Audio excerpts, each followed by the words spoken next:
chased validation, now I validate myself. Building inner strength, putting doubt up on the shelf. No more unnecessary drama, no more wasted time. Climbing higher constantly, making my own climb. Standing on higher ground, where excellence is found. My potential knows no bounds. Raising the bar, breaking ground. My network is my net worth. Choose your company wise. Surround yourself with eagles, not with sheep in disguise. Every interaction is a reflection of my brand.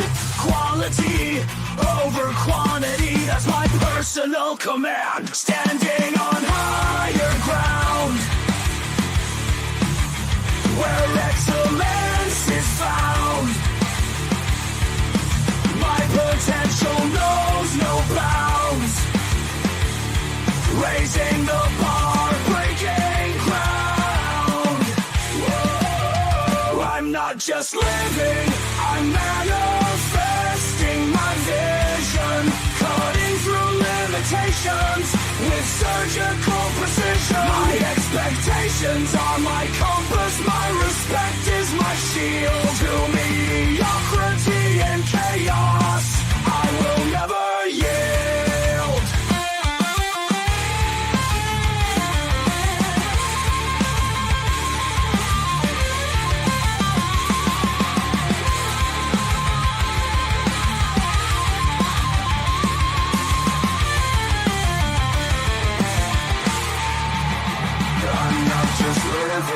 I'm manifesting my vision, cutting through limitations with surgical precision. My expectations are my compass, my respect is my shield. To mediocrity and chaos, I will never yield.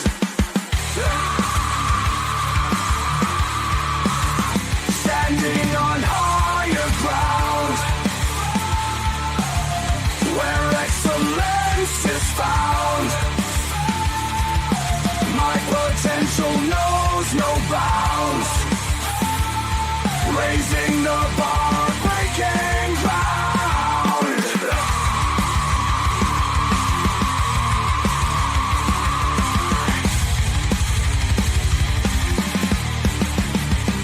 I'm not just living, I'm manifesting my vision.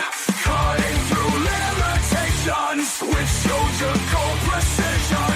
My expectations are my compass, my respect is my shield. To mediocrity and chaos, I will never yield.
Guys, I just realized that my mic was off, so I was sitting over here talking the whole time. I'm still trying to get this situation together. Okay, so what I was telling you guys a moment ago is welcome to This and That. I'm your host, Xander, where we talk about this, that, and everything in between. We're playtesting a new format tonight. I told you guys earlier this week that we were going to be playtesting new formats. What I was just saying was that we're looking at you guys on Twitter can comment over. You'll see it over here. If it does pop up, you'll also see it over here if you do pop up. And we can clearly see over here that YouTube and Twitch is up here. Now, tonight, we're supposed to be doing questions and comments from the fans. We got a few of them, so we're going to be going through them real soon.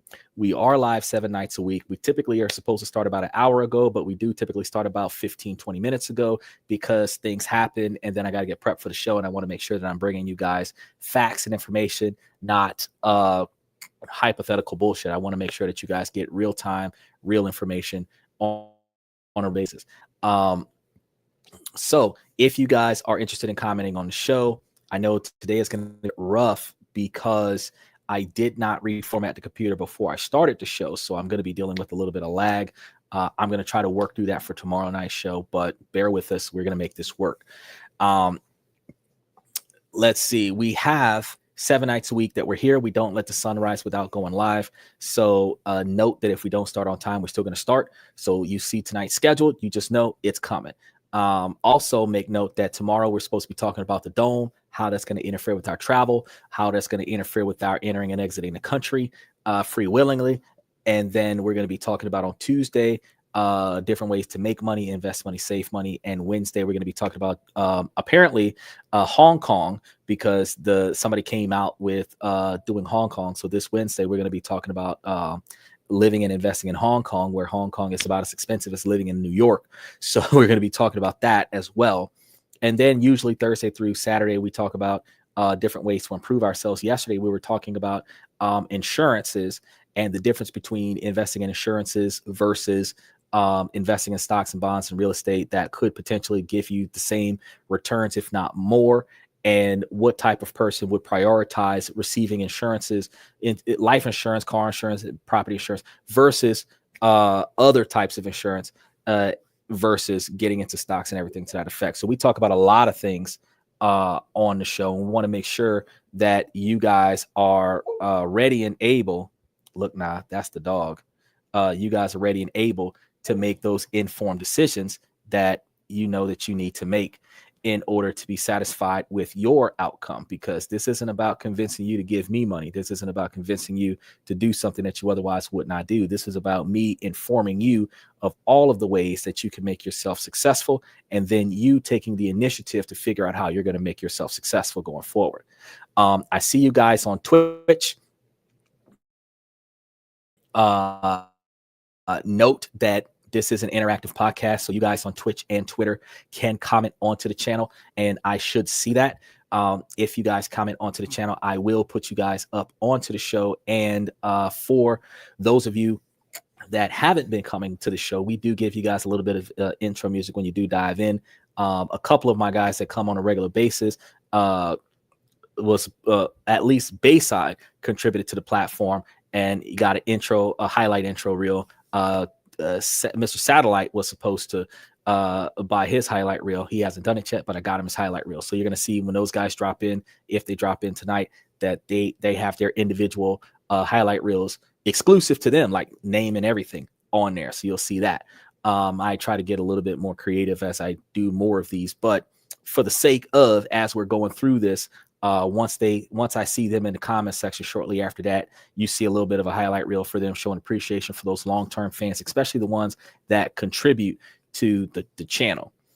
Beyond that, let's go ahead and tee this off because we got some good ones. I did not buffer through these. So for the most part, I'm not exactly sure what all is going to be said. I do know that I did skim maybe the first 3 or 4 sentences, like, oh yeah, this is probably going to be good, and I threw it in there. So like 25 seconds in, I have no idea what they're talking about. But so we're gonna both be sitting here with like shocks and awes about some of the stuff that they say, because some of these are pretty lengthy. But I try my best to keep them reasonably short. But the ones that are longer, comments in the comment section when I turn these text to audio is typically ones that people put a lot of thought into, they put a lot of emotion into, and these are the ones where even if it makes absolutely no sense, their train of thought when they wrote this was that it made sense to them, that they felt the way they felt, and it did not make sense to them that everybody else disagrees with their thought process. So we're going to break this stuff down, and we're going to be able to talk about, some of this makes absolutely no sense.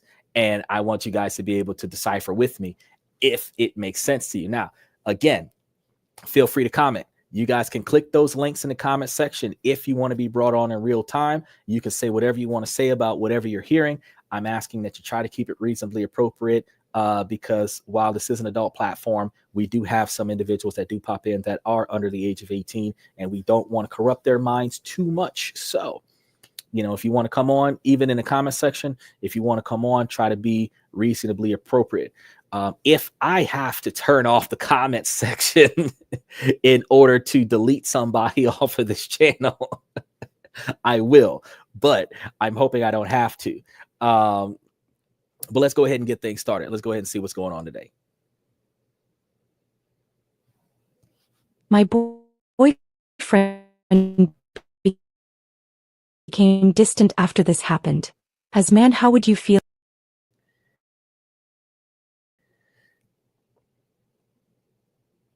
And what do you suggest I do? My man's struggling to find a job. I had some time off for a few days, so I decided to book a place to just have some time together. As you can tell, we did it quite a lot. He seemed happy. We both were. He's broke and really struggling with finances. I thought it wouldn't be a big deal. I would never book something so intimate for a man, but I love him. He told me he feels weird about me paying for it, insinuating he doesn't feel like a man. When we left, he started stressing about finding a job so he can provide for me.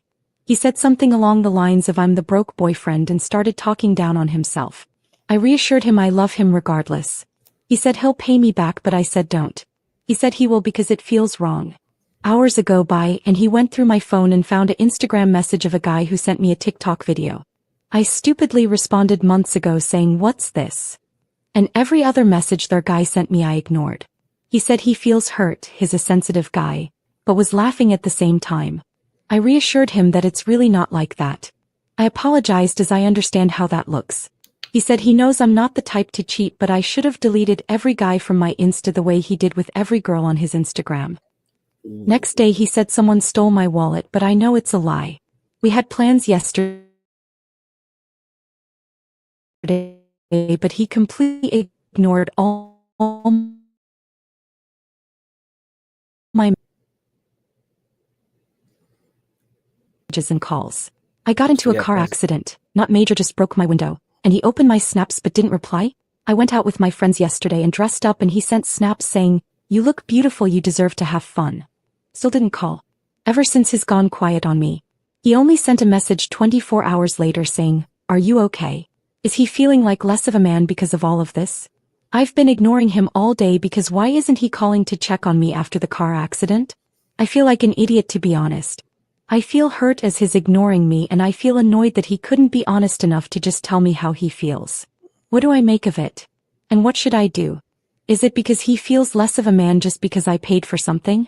Keep in mind that before he was fully broke, he'd always buy me things and stuff. Recently we had a conversation and he told me he felt very self-conscious ever since he found that message on my Instagram from another guy. Unfortunately, there were 2 more guys that messaged me and I didn't block them. He said he felt insecure. We sat in the car for hours listening to music and talking things through.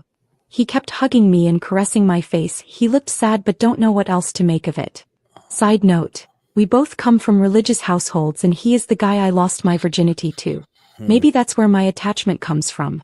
He comes from a toxic family dynamic. Before his parents divorced, they were physically and emotionally abusive to each other. He told me and showed me in many ways he wants to change this for his future children and he wants to be a better father.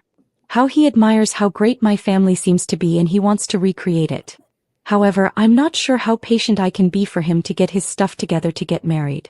I was thinking to leave this relationship not because he's a bad guy, but he needs to get his life together before we try again. I know we both love each other, but I really need to think this through. All right. See, now I understand that we had a little bit of lag in there, but apparently at some point after the trip, he ain't have enough money to pay for some stuff, and he say his wallet got stolen. You saying he's a lie. His wallet could have got stolen, but he broke as fuck because he ain't got no damn job. So it don't matter if his wallet got stolen because he ain't had no damn money. When it come down to you getting into the crash, you sent photos that it ain't serious. What else did you want him to do? He ain't got no money, so he can't pay to fix it. Your insurance is supposed to fix it.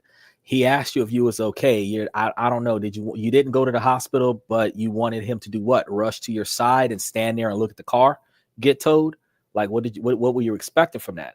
I from a man's perspective, and I'm a different kind of man than other men, because there are some people who will take off of their job and go sit in the lobby because you broke a nail.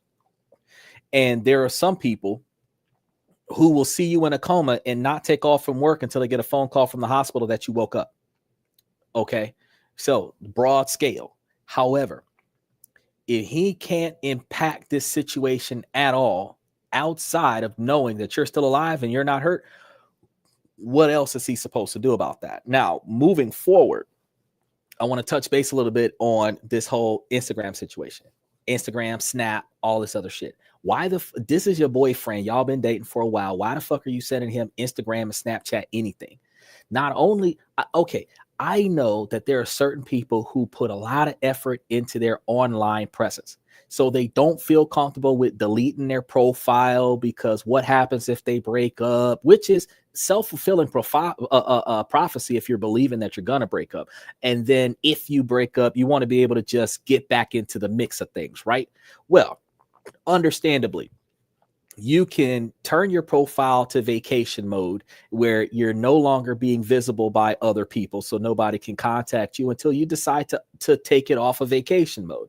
There is a situation where you can literally not deactivate your account, but make your account not active, busy, right?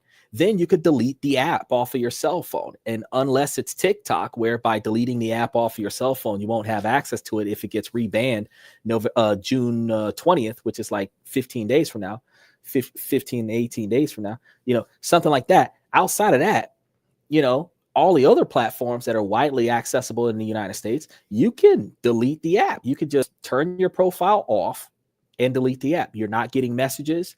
You're not scrolling through nothing. And you should have direct contact with your partner with his direct cell phone number. So why are you sending him? If you got into a car crash, you loaded the Snap app, the Snapchat app, and took videos and photo on Snapchat to tell the world, oh, I fucked up my car. Woe is me. And you wanted him to like, subscribe, and comment on your post. Fuck you. You're not hurt. I'm going to be legit, because back in my day, look, I'm part of the Gen Xers. All right. Or actually, I think, yeah. We're part of the Gen Xers. We're like before the Y2K kids. I want you guys to understand, back in my day, before cell phones were popular, if you were hurt, you called me before you called the police. So if you had enough time to update your social media status, you was not in trouble, because the first thing you were supposed to do is call me, not text me, not nothing, to call me. Now, with the SOS text message system that they have added to the cell phones in recent years, you have an emergency SOS button where you like double tap the power button or something like that, and it automatically sends SOS notifications to everybody in your emergency contact, sends photos of what's going on, sends a GPS location of what's going on, and that GPS location is relevant for either an hour to 24 hours, depending upon how you set your emergency response situation. And it gives, I think, 3 to 5 photos, 3 to 5 GPS locations in order to show the direction of travel in which the emergency occurred, which allows you to know where your partner was headed when they first realized they were in trouble.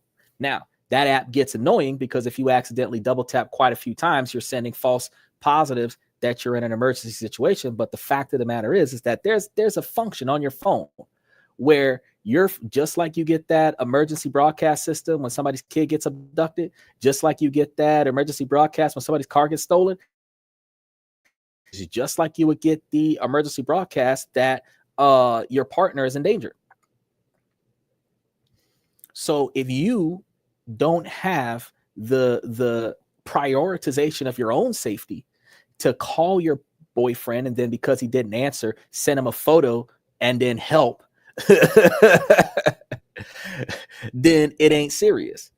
Now, hold on. Let me pull up my social media app, log in. And you got to understand how much time it takes for you to do this, because the app has to load. That takes 3 to 5 seconds unless your phone is slow. Then, depending on where you are when this is happening, then when you go in there, you have to go to the create a post section, take a photo, upload it to the platform. That might take a couple seconds to a couple minutes, then hit submit.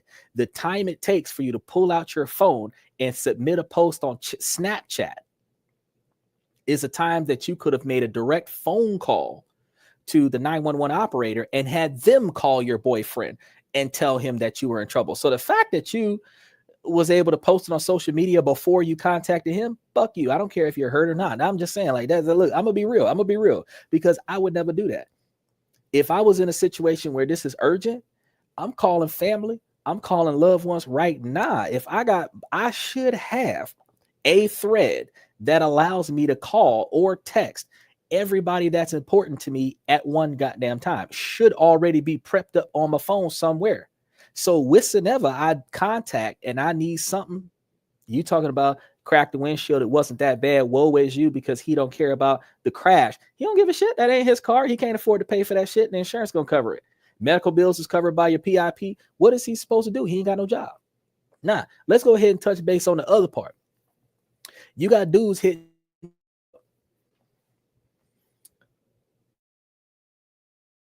I'm just gonna be real. It's a double standard.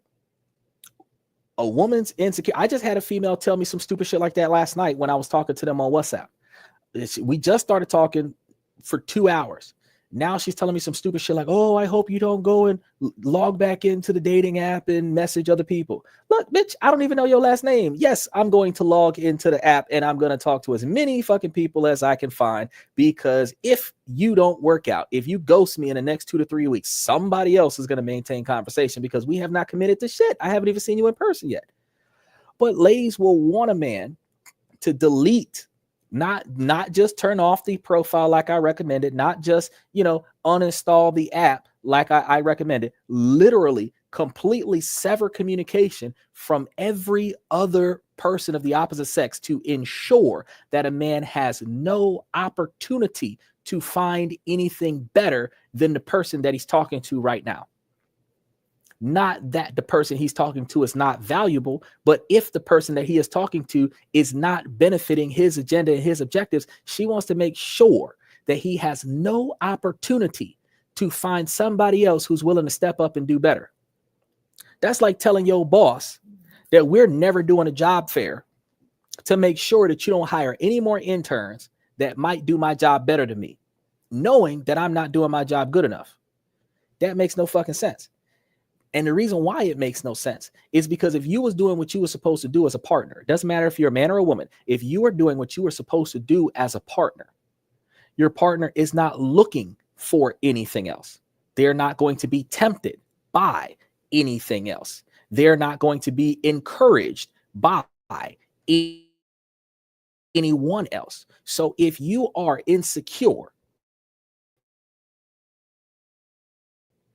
about doing what she is supposed to do, your insecurity is solely based on the recognition that you know that you're fucking up in this relationship, and you don't care that you're fucking up in a relationship, but you don't want them to leave you at the same time, which is stupid.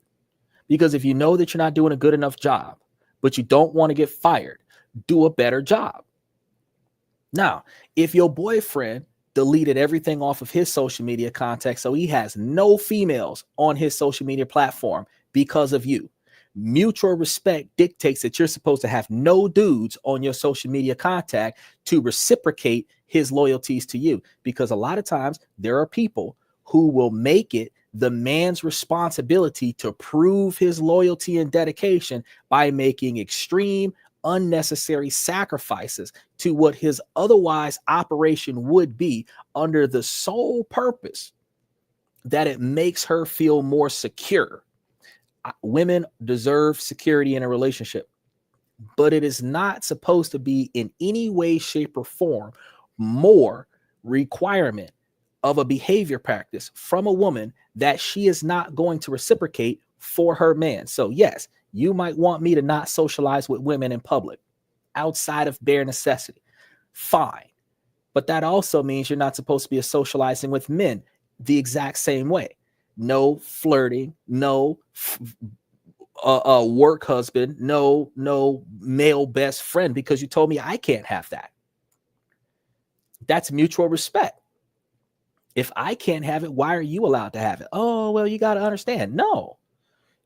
If it is not uniform, it's actually oppressive. That is where oppression comes from. Women's liberation, when you guys were fighting to have the same access to the same quantity of stuff that men have, because there were things that men got that you did not get.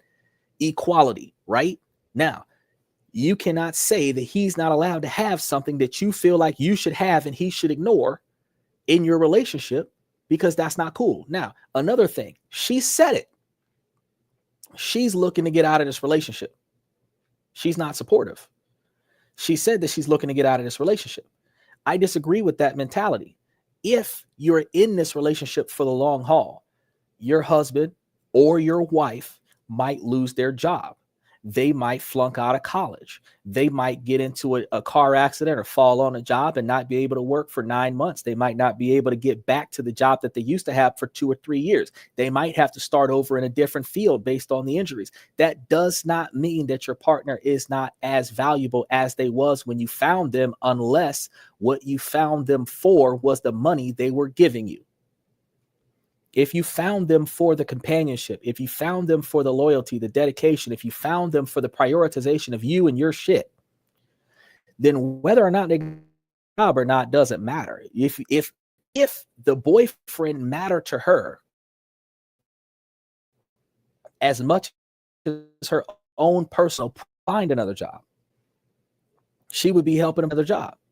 She's not helping him find another job. Instead, she's making him feel bad about the fact that he doesn't have another job by entertaining communication with other men.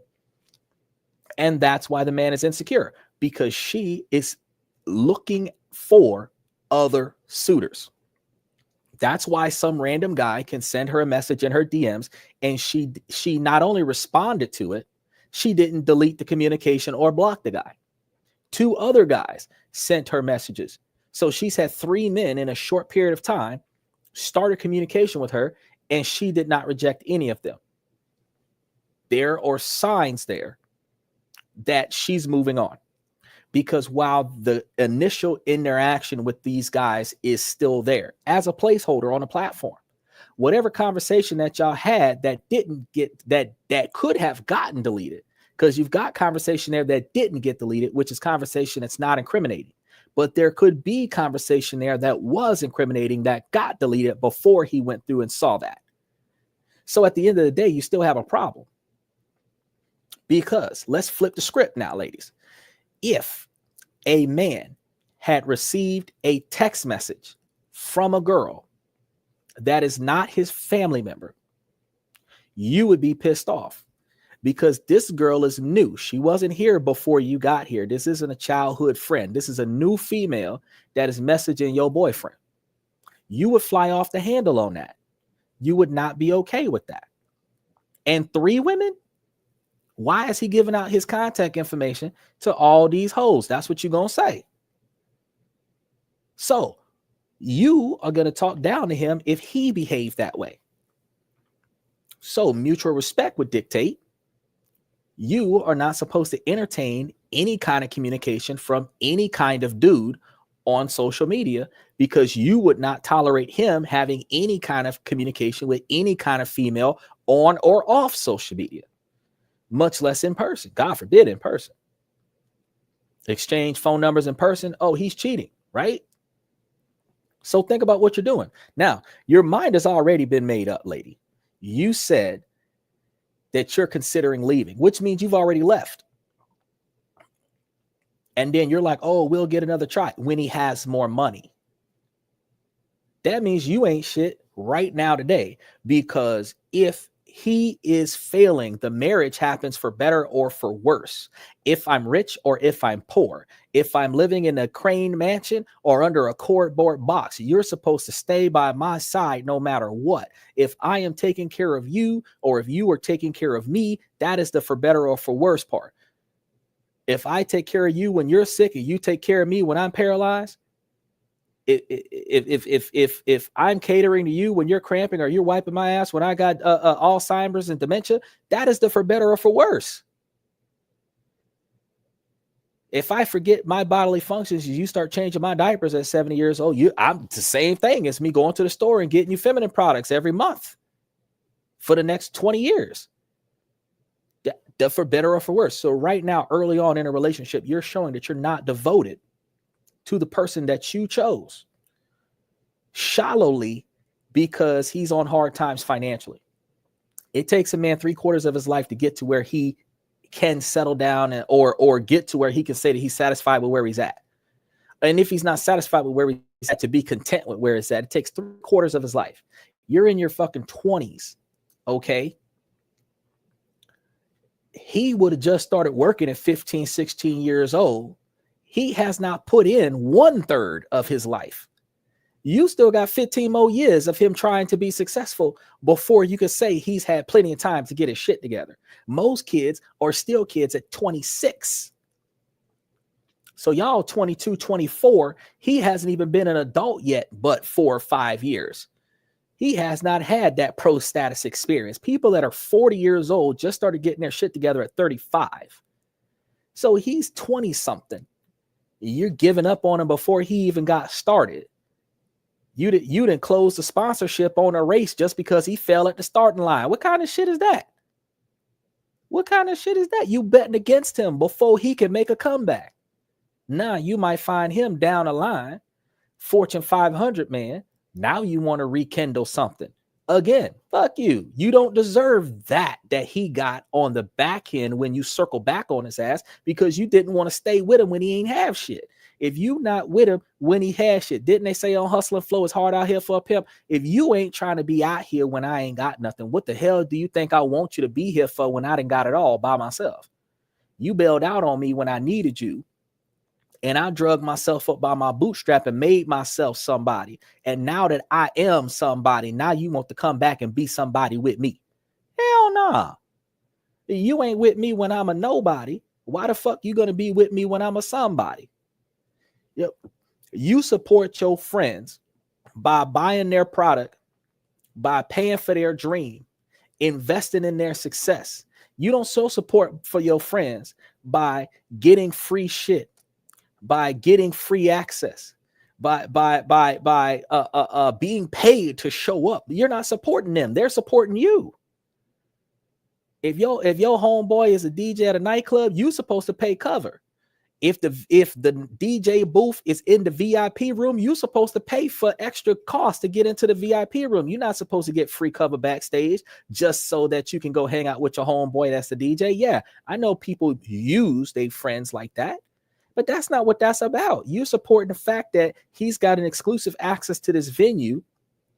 He gets paid commission off of the sales that's made on the venue. So what the fuck would you get in for free? That's taking money out your friend pocket, or you're taking money out their pocket. So again, with this lady, how are you supporting your boyfriend? Oh yeah, you paid for a trip because you wanted to go on a trip. Oh, I love him. Well, bitch, if you could pay for the trip, why you don't go on a trip and pay all the fucking bills, and then let the man focus on he could go to college while you paying for shit that because he can't find a job with his current skill set. Let him go to college, get him a trade, go to a trade school or some shit. That usually takes 18 months, which means for 2 years you're taking care of your boyfriend so that he can find him a better job. Because even if he went to work for the post office, bro, that's like 6 to 9 months worth of training before he can get out there and drive his own fucking mail truck. So how are you being supportive if you're bailing out on him instead of helping him find another way? Everybody who has the right person on their side is not just going to sit there and say, don't worry, I got it, and then complain about the fact that they're getting it. Everybody who's got a good person on their side is not only going to say, Don't worry, I got it. They're going to come back and say, hey, I talked to so-and-so the other day and they got a job opening. Matter of fact, let me tell you something. One of my guys from Taiwan, good client of mine, works in semiconductors. He wants to change jobs. He was talking to me earlier today. He wanted to basically get a job in technology that was a higher job position than the one that he's got right now. Me and him talked about his skill set. After the consultation, he paid me to be here, and I volunteered to do research to find him. I found this man 500 job positions today in line with what he was looking for in the state that he wants to be employed in. That's what friends do. That's not part of my contract. I am not supposed to do job hunting for him. I was actually only supposed to help him translate English. That's what he hired me for. But he told me he was trying to change jobs. I went and found fucking Twitter, Amazon, Google, Twitch, what was it? OpenAI. I found a bunch of Sector C and Sector D job opportunities. I literally went across the board, and all of the jobs that I found for him will support his citizenship status, which will maintain his green card position. I don't have to do that. That's what good friends do. That's what family do. That's what a partner that really gives a shit about you would do, is say, bro, you have to do better. You have to be better. And not only do you have to do that, there's plenty of opportunities out there, because look, I found 30. He said, when I talked to this man, he told me 5. I didn't just find 5 companies. Them hundreds was hundreds of different companies. And each one of them companies, I listed every job position. And I didn't just do that. I also gave him the links to where he could go to apply for all of those jobs. If he goes down the list that I gave him, he would be applying for jobs for 6 months. If he don't get picked up on one of them, he would just off of my list. He would be every day, be applying for a different job every day for the next 6 months. That's the kind of dedication that you get from somebody who cares about you, who cares about your success, who values you as a person. And that can be done from a platonic relationship. That could be done from a business relationship. That could be done from a romantic relationship. That could be done from family. So for this girl, she never even tried to help this man find, man, shit. She need to stay single. She need to stay single. And this young man probably need to go back to his mama house and get back on his feet and, start over, because she ain't got no respect for him already. Before this man get him a good job, she gonna been and cheated on him. I can guarantee you right now, because she has emotionally detached herself from the relationship. She's physically present, but she has emotionally detached herself from the relationship. And that's not a position that you want to be in. When you have emotionally detached yourself from the city, you might as well just walk the fuck out, because you are setting yourself up for failure. Fuck the other person. You are setting yourself up for failure because you are not satisfied right now. And you're hanging out with somebody that you're not satisfied with, and that's going to build resentment. If you are resenting the other person in your relationship, that resentment will lead to negative behavior. That negative behavior will trigger negative responses, and negative responses will trigger more resentment, which will trigger retaliatory negative behavior until y'all fighting y'all way into a breakup anyway. So if you have emotionally removed yourself from this relationship, that's it, bro. You might as well just walk out. Just stop. If you're not going to find a reason to stay here and not have resentment, don't hang out out of pity. That's the worst thing in the world. Man or woman, you never stay in a relationship out of pity. You stay out of a relationship for value, appreciation, dedication, loyalty, but never pity. Never pity. Pity anything. It doesn't matter if it's pity affection, pity sex, pity anything. Pity loyalty, no, because again, that's going to lead to resentment. Let's go and get into the next one, because we do got a couple of these. It sucks when you are emotionally available and supportive in dating and lots of people are just avoidant. Long story short, talked to a girl and organized a date, had a really good rapport and called and seemed to go really well. She had an incident one night going home, which I believe as it seems real, where a man followed her home and is really scared her. She needed some time away, which I said, totally understand, I am here if you need me. 9 days, no message back or anything, and the date we organized is approaching. I reach out just to see how she is. Hey, just checking in to see how are you feeling, and still nothing. On day 10, she gets back with no acknowledgement. We had not talked in 10 days, just, so are you still on for the date Saturday? Explained I am unwell and want to have a day or two to reconnect as I have no idea what's going on. She just updates her profile and ghosts me. Why are so many people just emotionally available? You try and be supportive and some people are happy to give you a double middle finger after your patience and support. If you message me asking for a date, I take it you still interested. At least be honest if you not interested anymore after making me wait 9 days and my understanding. Okay, so what happened there was that she was on her way home and one of them dudes, what they call that, gold digger catfish this girl on the walk. And she come to find out that he had some stuff that she wanted to get into, and she went and explored what she could explore with him over that 10 days. And then she reached out to you because you're paying for the date. So she's going to find out if you're still paying for the date. If you're still paying for the date, she'll still go because you're paying for the date. If she had to pay for the date and she reached out to you and said, hey, are you still coming? Because she already reserved the place and all this other stuff, then that would show that she's still interested in you, you know. But people, not just women, people who are not committed to the situation, who are showing up for the benefit of receiving. Oh yeah, I'll go. I ain't paying for it. I'll go. I'll enjoy whatever you're offering me because it is free for me and it gets me out of the house. But when you make it their financial responsibility to contribute, that's when you have a difference in behavior pattern.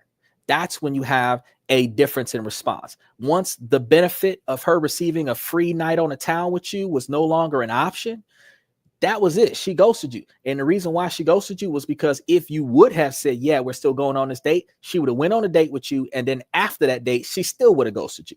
It's not like the date would have changed her behavior. Her behavior was whatever had her attention for that 9 days had her attention, but she got a free date with you coming up.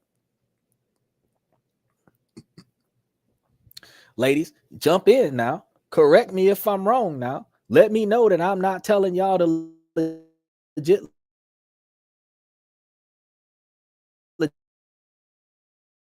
legit, because from what I understand, and if you got to reciprocate by paying for the date. So like we had the person come on the show a few weeks back. He reserved a dinner. The girl canceled last minute. He lost the money on the reservation. If she valued him, she would have paid for the second reservation. And then if she would have canceled on her own reservation. So it wouldn't have hurt him none financially because she paying for the re-up. So then if she set up a third date, she paying for the third date. If she's legitimately canceling and she's losing money for the cancel, it's a legitimate cancel. But when she's canceling on you and you're paying for this shit, bro, it's not hurting her that you're losing money on every time she cancels. So if a person really matters to you, you're going to do everything you can to accommodate them. But if they feel the same way where you matter to them, they're going to do everything they can to reciprocate on your efforts. So just like the last girl with the boyfriend that wanted to pay her back for the vacation shit. He really valued her and he did not feel like she should have been paying for that. That should have been his job, but he can't perform his duties as a man. So he's going to get the money and pay her back no matter how long it takes. Which shows her that he really does value her. He's not the kind of guy that's like, oh yeah, we're not just going to go on a trip. We're going to upgrade to first class. We're going to upgrade to premium tier. We're going to upgrade to penthouse suite. He's not going to do that. He's like, man, we shouldn't even go on this trip because you shouldn't be spending this kind of money on me. You see what I'm saying? That's the difference in value. So yeah, she road dog. I understand that there are people that are barely emotionally available. And I understand that there are people who have been through traumas where they're not capable of being emotionally available. They should be able to work through those traumas before they start dating, but not all people do that. It is hard for you to know what is an appropriate comment or statement to make in the starting off phases because you don't want to be too negative, but you also don't want to be too distant.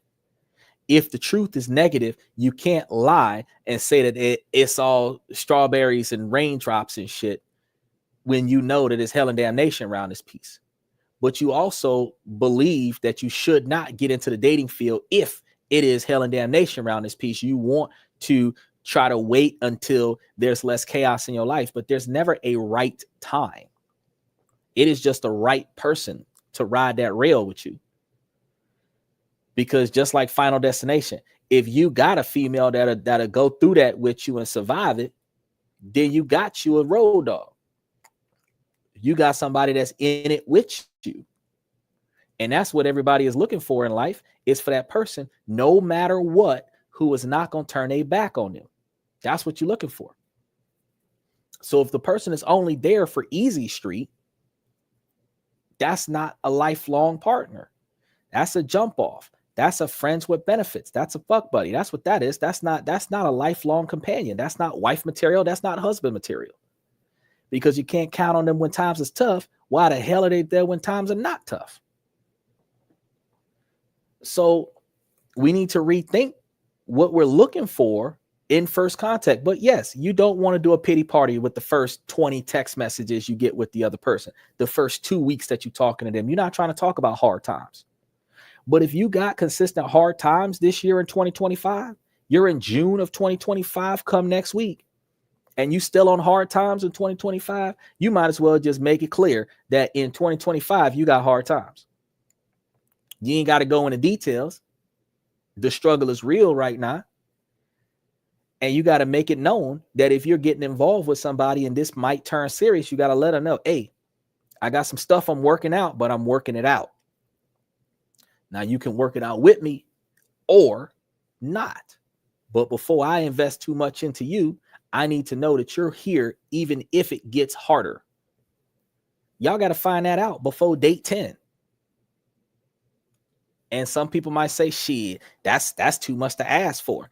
It's not. It's not. Because what do you think is more important to you as a person? Knowing that this relationship might get harder and bailing out ahead of time and preserving your time invested, or putting in 6 months, 9 months, 18 months, and then finding out when your partner can't hide it no more that you done got drug into some shit that you done now invested time, money, resources into, and you want to bail out now, but you're making a larger financial sacrifice by bailing out 18 months later, when you could have found out at the beginning of a relationship that this might be a hard relationship. This might be a financially taxing relationship. This might be a financially distant relationship. This might be an emotionally distant relationship. This might be a physically distant relationship if y'all got to live in two separate locations. Shouldn't you figure that part out in the beginning? See where you stand. If you know where you stand, you know where you got to walk to, right or wrong. Make sure y'all like and subscribe when y'all come through. Let's go ahead and tiptoe into the next one now. 31, single, and honestly just tired of this dating shit. I've been single since I was 23. I'm 31 now, living in NYC. Decent looking, hard working, loyal. But for some reason, it just never clicks with anyone. I don't have a ton of money right now, but I've been grinding nonstop. I'm on my way to becoming an engineer for a great company, and I'll be making 6 figures soon. Still, it's not even about that. I guess what eats at me the most is this feeling that real love isn't even real anymore unless you come with money and a lifestyle. I've always dreamed of finding someone who'd love me at my lowest and still be there at my highest. Someone who grows with me. But in today's world, it's like you have to already have it all just to be seen. I know I have a lot of love to give. I've felt it, but I have no one to give it to. And yeah, I keep it all in because we're men, right? Yep. We're supposed to be strong, whatever that means. But truth is, dating hurts. Especially when you're genuinely trying and you feel invisible. If I ever do get rich, I don't even know if I'll be able to take any woman seriously, because the ones who wouldn't give me a chance now will suddenly appear out of nowhere. Damn. Anyway, just needed to get this off my chest. Maybe someone out there feels the same. I do. That's exactly what I was just saying. That is exactly what I was just saying. You couldn't have quoted me better. I can't.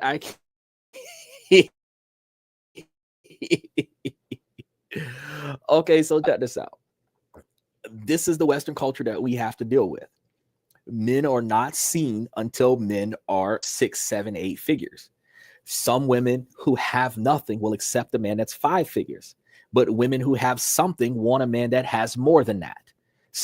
It's standard practice. We understand that. No knocking on no females, but think about it like this though. I've given you the rundown this month, last month, and the month before. Y'all could both be making $50,000 a year and live $100,000 a year lifestyle, or y'all could both be making $50,000 a year and be living a $60,000 a year lifestyle and putting $40,000 a year away. I just told you guys about the dividend rotation strategy where you could take that $40,000 and turn that $40,000 into like $80,000 or $90,000 a year, doubling your money, 168% return. So you don't need $100,000 a year man to make yourself a millionaire. You just need a man with a stable job that's willing to take care of the bills and not fuck up the money. And then you could take the money that you're not spending on a household and put that towards making you a millionaire inside of 5 or 10 years.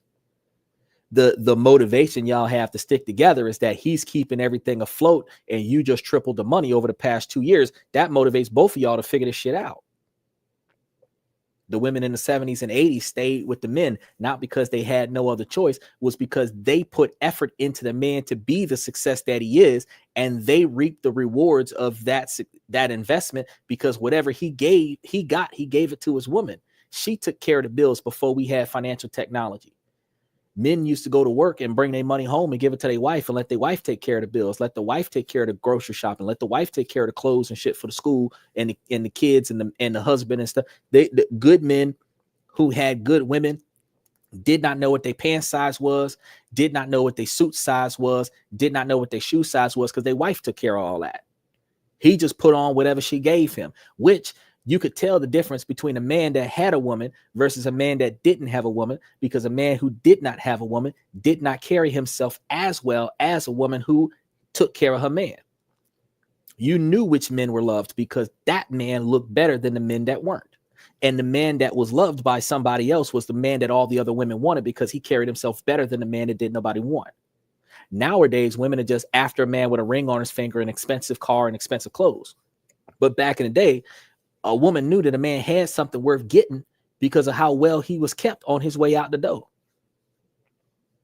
See what I'm saying? Now here in 2025, we have a generation of folks that don't know nothing about that. We got a generation of folks that forgot that both parties in a relationship, both the man and the woman, have responsibilities. And while y'all not doing nothing with those responsibilities are still there. It's just up to you to do something about it. Now, I know that in modern times, there's going to be a requirement for financial contribution, but I already gave you guys a platform. I gave you guys the ability. Y'all can not just put the money up and just make a bunch of stocks and everything. Y'all can put the money into the stocks and put the stocks into a trust and put the trust into a situation where the trust is paying y'all. I just told y'all all, for the last 3 weeks that if you had a trust off of each one of your relationships, you getting a check from each person you broke up with. You just turn it into an irrevocable trust. Can't nobody do nothing with it. Automate the motherfucker. Let it sit there and pay you out money every year, every month of every year. And if you had 5 or 7 or 10 bad relationships, that's 5 or 7 or 10 checks. You don't even have to just pocket that into your daily income. You could take that money and throw it into, look at that. Special shout out to Dado. But I was telling people on a regular basis that you don't even have to put that into your regular income. You could take that money and you can reinvest that into your new trust, which increases your new trust. So the last trust that you created would have been a trust that would be paying the most money out of all the trusts that you created over your lifetime. Especially, let me throw a special shout out to my man right here. He just came in.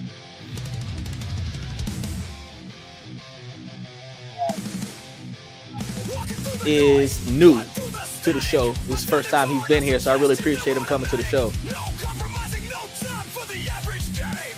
And these are exclusive soundtracks to the podcast. So just note, y'all can find any of these theme songs in the description, I believe down below if you're looking at us from a laptop, but off to the right, I think if you're looking at us from a cell phone.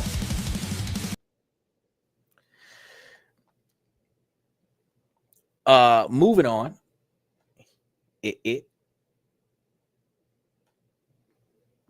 We're gonna check on the next comment here because we got quite a few of them out here.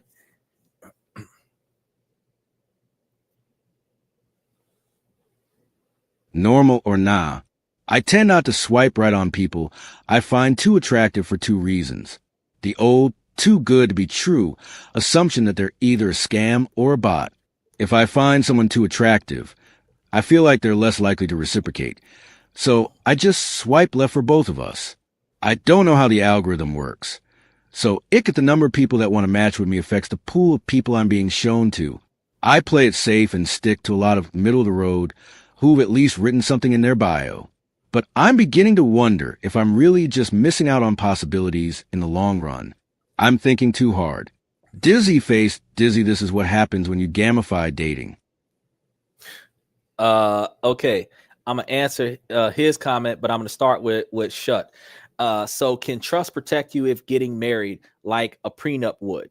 Okay, so a prenuptial agreement is a contract that controls the assets in the relationship. Who gets what, when, where, and why. Prenuptial agreements are usually void contracts used due to the stipulations of the prenuptial agreement and the infidelity in the marriage. Once the wife shows validation for the breach of contract, that is the marriage, it breaches the prenup in most cases. Now, if you've got a good prenup, a rock solid prenup, the only thing that breaches the prenup is withholding information. So if you make it seem like all of the assets that you have in the prenup is all the assets that you have, but they can prove that you've got assets overseas that's not listed in the prenup, then any assets not listed in the prenup are subject to distribution in the divorce. When it comes to the trust, if you make the trust an irrevocable trust is equivalent to a standalone business, like an LLC or a C corporation. You're a beneficiary of the trust. Nobody can change that trust, especially if you get a trust out of the country. A court order, a U.S. court order, doesn't bypass a lot of the litigation with a irrevocable trust. And I think the full term is a irrevocable, no guarantor, spendthrift, tax exempt trust. I think that's a full name of the situation that gives you the ability to have control over the assets, but it's not your assets anymore because you've essentially sold the information. You sold all of your assets to the trust. So the trust owns your car, your house, and all your bank accounts. But you get, well, except for the one that is the beneficiary of the trust, and all of the assets belong to the trust. So if the assets belong to the trust before the marriage, and anything that you sell to the trust during the marriage, it belongs to the trust. So when you divorce the person, they can't snatch, oh, I want the new Bentley. It don't belong to me. It's not in my name. It's in the trust name. Now, some states will say that there's equal equity in a divorce. So if you bought the Bentley and the wife can prove that she helped you with the down payment on it, she covered a few payments of it, she has equity stake in the vehicle, you are obligated to reimburse her for the amount of money that she put into that vehicle, maybe even with interest, depending upon when the divorce happened versus when that purchase occurred. So if in the event that your girlfriend or wife invests anything into anything substantial, doesn't matter, entertainment system, couch, house, car, whatever, you document the monetary value of that situation. And even with depreciated price, you make sure that you get a documented clause as to the date that you gave her back the full amount, so that she can say, oh, I helped him buy the couch, but I gave her the money back. So you don't own this couch. You don't even own a piece of this couch because I reimbursed you for the couch. You don't own this car. You don't own a piece of this car because I reimbursed you for the car. You don't own this house because you didn't put any money on the rent. See what I'm saying? Now, if you don't own the house because the house is owned by the business and the business is owned by the trust, you're renting the house from the business. That's not your house. That's rent. And she can pay the rent. She's not paying the mortgage, which means she doesn't have the equity stake in the house because the house is owned by a different entity and leased to you. Same thing with the car. If the car is owned by a trust and leased to you or leased to your LLC, and you're using the vehicle that is being leased to your LLC, you're borrowing the car. You don't own the car. So she's not paying you to borrow the car from you when you're borrowing a car from the business. So put everything in a trust. Oh, fuck yeah. I would have an LLC, a C corporation, and at least 3 trusts. And the reason why I would have at least 3 trusts, because I would have 1 trust for the vehicles, 1 trust for the business, 1 trust for the cash. Probably have 4 trusts because all 3 of those trusts in some way, shape, or form are going to be passing assets between one another. And the 4th trust is the living trust that gives you money directly. And any cash that goes into the living trust that is not profit, when it comes to you, it is non-taxable. So if you have a trust that's like a holding company that is turning profits, that trust pays taxes. And then the Schedule K that's going to send money from that trust to another trust, that trust gets it. And when that trust gets it, that's a principal installment. If the principal installment is given to you, that there's no profit there. And because there was no profit there, when a trust gives you money that wasn't a profit, you don't pay taxes on that. So again, I would have at least 3, if not 4. And if you look at my show, I have quite a few of them on Tuesdays where, and you can go onto the channel and specifically look at it. Anything related to a trust. I think the Dubai show, the Chile show that we talked about, where I literally told you guys like that I've covered different countries that have a non-residential tax-free trust that is an irrevocable trust where you go to that country, you set it up, and then you come back and you just send all of your assets to that trust. That trust has ownership of everything that you have. If that trust is tax-free and that trust sends your asset, sends capital to another trust, and that trust sends stuff to you, it was tax-free from the first trust. And if you get it from the second trust, you don't pay taxes on it. But the outside of child support, no trust out of the country is enforceable by the United States. And every country that I gave you doesn't recognize U.S. law because they're not treated with the United States for tax purposes. So if you did have a child support order in the United States, while Belize, for example, is not going to force you to pay the child support, Belize, they don't recognize U.S. orders. So, I mean, nobody from the United States can fly to Belize and say, oh, I'm going to garnish his wages. Fuck you mean? The United States that did it in Arizona, and then you get a suit in California or in Washington, D.C. Oh, yeah, they can fuck up your trust because it's in the U.S. U.S. law, Supreme Court, something like that could overturn some shit. But if you're doing out of state, not out of state, out of the country, overseas, abroad trust, oh yeah, they're not fucking with that. So I gave you guys, I think, 9 or 10 different countries that does not acknowledge court orders from the United States. And if you are moving your money around and the money is going into a bank account out of the country, which I told you guys to get foreign bank accounts, and then I told you guys to get foreign passports. And then if you have to wire money from a bank account from overseas to a bank account in America, don't nobody know where the fuck that came from. Because they can't, there's no court order in America that allows them to do a financial background check in another country.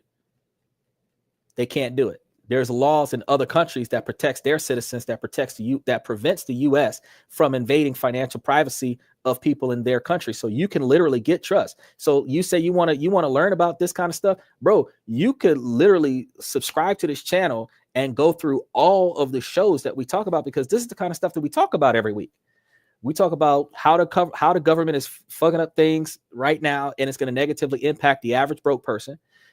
And that's on Mondays. On Tuesday, we talk about different ways to put our money in different places to make money. We just talked about insurances and everything like that yesterday. We talk about different countries to invest in, live in, and find traditional women that we can't find in the Western culture on Wednesdays. Then on Thursdays and Fridays, we talk about ways to make better decisions so that we're not having poor relationships that leads us to getting a divorce, which interferes with our ability to make money, because while we're arguing and fighting and trying to fix our relationship, we're losing money. And then I put that together by Sunday. We put it all together, because if you're making better money, you can find a better relationship.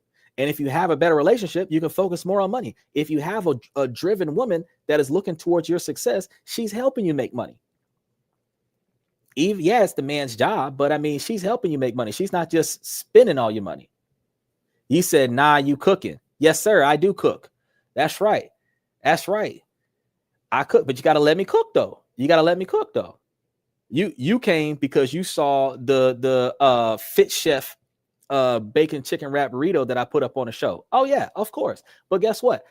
I actually contracted with Fit Chef to talk about the product, because it's a very good product and it actually saves you a shit ton of money, because I spent about $200 on groceries and I was able to eat for like 6 weeks off of $200 worth of food. And I still got some of the ingredients in the house off of that $200 worth of groceries that I'm spreading across this week. It's fiscally responsible, which ultimately means that anybody who has a $600 to $800 food bill could potentially save 75% of their food bill if you just get you some recipes that allows you to cook in bulk at the house and then portion your food out correctly. When I talk to you guys about investing and saving money, I don't just talk to you guys about random shit. I talk to you guys about ways to save money on your budget, to roll back on your expenses, to oh no, I know what you meant. I know what you meant, but I'm like, no, I did that too. I did that too. I come off of the ability to save money on your budget. I'm telling you how to save money on unnecessary spending. I'm telling you how to save money on here's a thing. There's certain things that if you had an LLC or a C corporation that is tax deducted, if your life was a business, everybody's like, oh, I don't need a driver's license because I'm traveling. I'm not driving for commerce. Fuck that shit. Get you a valid driver's license and drive for fucking commerce and make your car a company car. Now your driver's license, because you're an employee of the company that you own. That way, every time you spend money, it's a fucking tax deduction. If you buy you a brand new $40,000 or $55,000 fucking Hellcat, it's a tax deduction because it's belongs to the fucking business. So instead of being putting all them motherfuckers out this month, and you see what I'm saying? Play the system the way the system was made. You feel me? So like we had a woman on the show a few weeks back where we had a woman on the show a few weeks back talking about she likes wasting money on makeup. It makes her feel pretty. I don't give a fuck what it make you feel pretty about. She's a nurse 60 hours a week. I don't care what your income is. I said, sweetheart, you do makeup on a YouTube channel, get you an LLC, link it to the YouTube channel, and then use the makeup as a business expense, write it off on your taxes, and then the money they're taking out of your W-2 for working at the hospital, they'll reimburse you for the makeup that you bought for your podcast. So now the makeup is free. If you're gonna spend money, let's not spend money irresponsibly. That's what I teach y'all. Then I show y'all how to invest in stocks and bonds and real estate and other places where y'all can take the money that you didn't waste on bullshit and put it towards making yourself profit. So they're doing it right. Within 5 or 10 years, you're looking at a few $100,000. And if you're doing the dividend rotation with a few $100,000 where you're turning a couple $1,000 into $400,000, that's a $200,000 a year lifestyle where the principal is still there. And you don't need a $200,000 lifestyle. You need a $60,000 lifestyle to not be hurting. So if you can make $150,000 and live off of $50,000 and reinvest $100,000 for $265,000 every year, and you pay $40,000 of taxes on that, bro, you're living upper middle class lifestyle. You're living the $100,000 a year lifestyle that women are looking for. You be riding around with brand new everything because you're trying to buy stuff to mitigate taxes. Now the hardest part of your day is how much money do you have to spend by the end of quarter 4 so that you don't got to pay taxes on all the shit that you got this year. I prefer to have them type of problems instead of trying to figure out how much money do I have to make before the 1st, today the 25th, how much money I got to make before the 1st so I don't get put out on the 15th. I don't want them kind of problems. He said, so let's say I started a trading account and want to start a trading business. What's the best way to go about it? Okay, so first of all, if you're trying to start up a trading business where people are going to invest in your business, there's going to be a lot of higher tier certifications that you're going to have to get for that, because in order for you to qualify to legally receive money, you're going to have to go through the FDIC to make sure that you're certified that. I would recommend that you create an app with an algorithm that automatically pays people based on how much money they invest. That way you can kind of automate the situation a little bit and not have to micromanage each individual client that comes through. However, if you started an account, a business account trading, you can take the assets from the business. You would have to register the trading account under the business name and use the business tax identification number, not your personal name and your personal social security number. It's not the same. You can't just do stuff under your personal name and say, I'm a business. You're going to have to do that under the business name with the business account information, and then take all of the money that the investors give you and put it into those investments. And then whatever contract you have with them, with the percentage yields that you're going to give back to them, you give them back those percentage yields, whether you make those percentage yields or not. He says, not a hedge fund, just a personal account. Okay, but see, that's not the same. You said start a trading account, and you want to start a trading business. I'm talking to you about the trading business. I ain't talking about hedge funds, because fuck hedge funds. That's effort. That's like advanced level trading. I'm talking about like intro level, starting in, like you got to put your money into this and hopefully that you're getting some money out. If you start up a business that is supposed to be an investment business, you're supposed to be able to put money into it, get a profit, be able to show a platform or a portfolio where you're turning out profits. And then you're supposed to subjugate your shares, because you start off with about 100 shares to your business. And then I would suggest that only 49% of your shares that you would sell off to investors. And the first handful of investors that buy into the company get the best deal. But you're going to be dealing with shares of your business. As they invest, you're going to take their money and turn it into profits, and then you're going to pay them whatever you're going to pay them. But it depends on the contract that you have. You have certain types of contracts where they give you the money for 10 years, like CDs. You've got, in case you didn't know, you've got certain kinds of contracts where you only pay them until you pay them back. You've got certain kinds of contracts where they can give you money for any period of time and then take the money back with a penalty fee, so that you get something out of the deal when they walk away. At the same time, there's all kinds of ways to do it. But I recommend that you do it by a fintech app, where you set up the app where people can invest in the app, something like Lambda, something like Atlas Earth. Those are just some examples of the kind of platforms that you could do, where people will invest in the platform, and then you could just take the bulk money from the platform and move it in different places and make big money off of that shit. He says, yeah, I wouldn't take money from. That's what all businesses do. No, that's what all businesses do in order to make big money. So like Elon Musk took what, $5.8 billion from everybody else and went and did something big with it. But what he did was he got on Twitter X and he notified everybody that he was planning on making a change. And he asked everybody what they think. And then after everybody commented on it, he took action based on the majority of his shareholders have Twitter X, and he took action based on what they said. Now, even if he got 2% of the profit from a $5.86 billion deal, that's still a few $1 million of profit that he gets off of probably at least 4 or 5 million people invested, where everybody put up $100. You see what I'm saying? But he made a few $1 million off of everybody else. Now, everybody else made a little bit of money off of that deal too, but he's going to make the bulk of the money because it's his idea. He just set it up in a way where everybody else is going to get something out of it too. And what everybody else is going to get out of it is reasonably fair based on their contribution. So yeah, that's what big investors do. But if you're just trying to do a startup, you're just trying to invest for yourself, you can set up an investor account with different businesses. Like I use Stash, for example. That's one that you can invest in. You can do the dividend trading, the dividend rotation platform that we were talking about, and that would aid you in building wealth on a small scale until you start making big money or investing big money into it. You can still take the dividends from that before the end of Q4, which is December, and put all of your profits into a trust that you had already set up, hopefully by November, and relocate all those funds into a trust, file a Schedule K, and then take that Schedule K and add it to your tax forms and say, hey, all that's not a profit. I gave that to the trust. And that is not taxable. Anything that was donated to the trust is not taxable. So you can reduce the quantity of funds that you need to pay for if you set up that trust and then you relocate capital to the trust.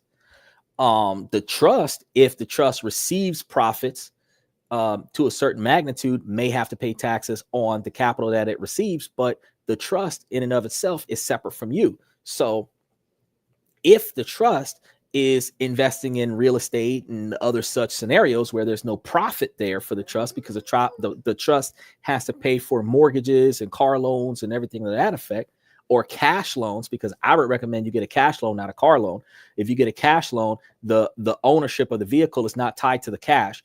And then the money that you're paying on the cash loan is a tax deduction. When you're doing all of these things, that's when you're moving your money in places where your money's making money for you, and then you're spending money in a tax break scenario.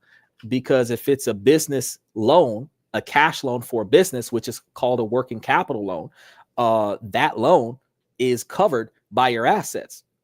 And then any money that is being paid towards that loan is a payment of a debt, which means that is not a profit. So you have billionaires with $1 billion worth of debt and $1 billion worth of capital.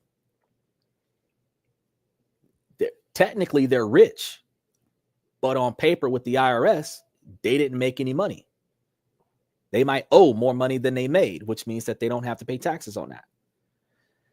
A lot of real estate agents give you guys these seminars and say, oh yeah, well, if you throw money down on buying a property and flipping properties and this, that, and a third, and if you mortgage this one to go buy that one and then take the profits from the other one and put it on the other one, then you can keep moving the money around for probably 5 or 10 years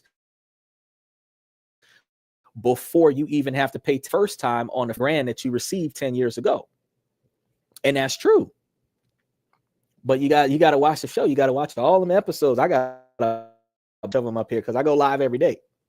Today we're with technological issues because I didn't reboot the computer before the live.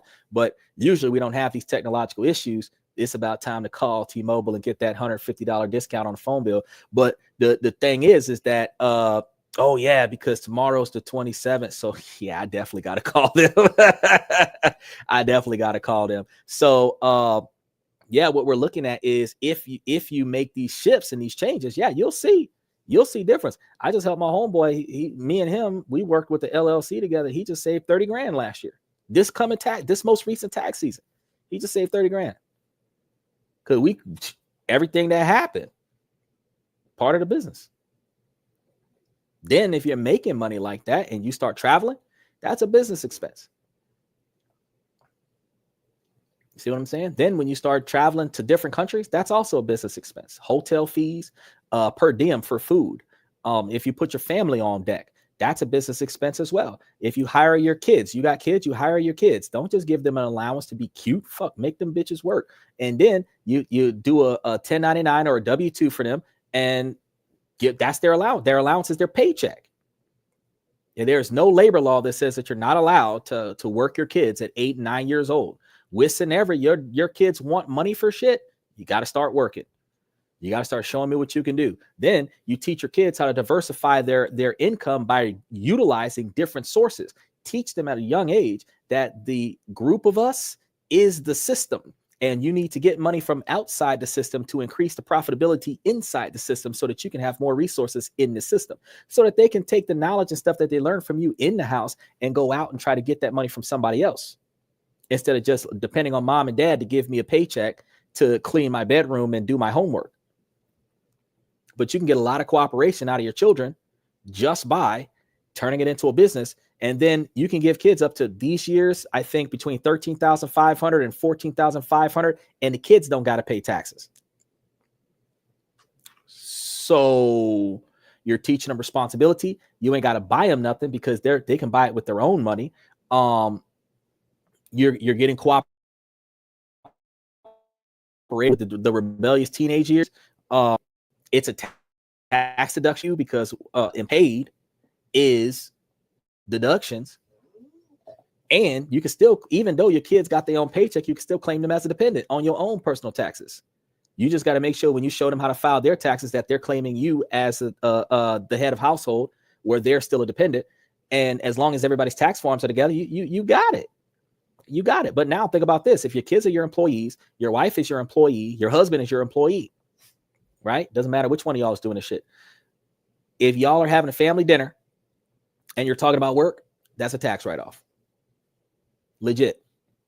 Y'all go on a family vacation, all of y'all are employees of the same company, that's a work retreat. Okay. That's how this situation works now. And y'all can set up the whole 9 yards. Y'all can set up the Social Security for the kids. Y'all can set up the work health insurance for the kids and everything to that effect. And then all of these things are deductions because these are expenses of the business. Now let's take it to account. Now, I told some of y'all back in the day, I want to make sure that you understand what I got you going on right now.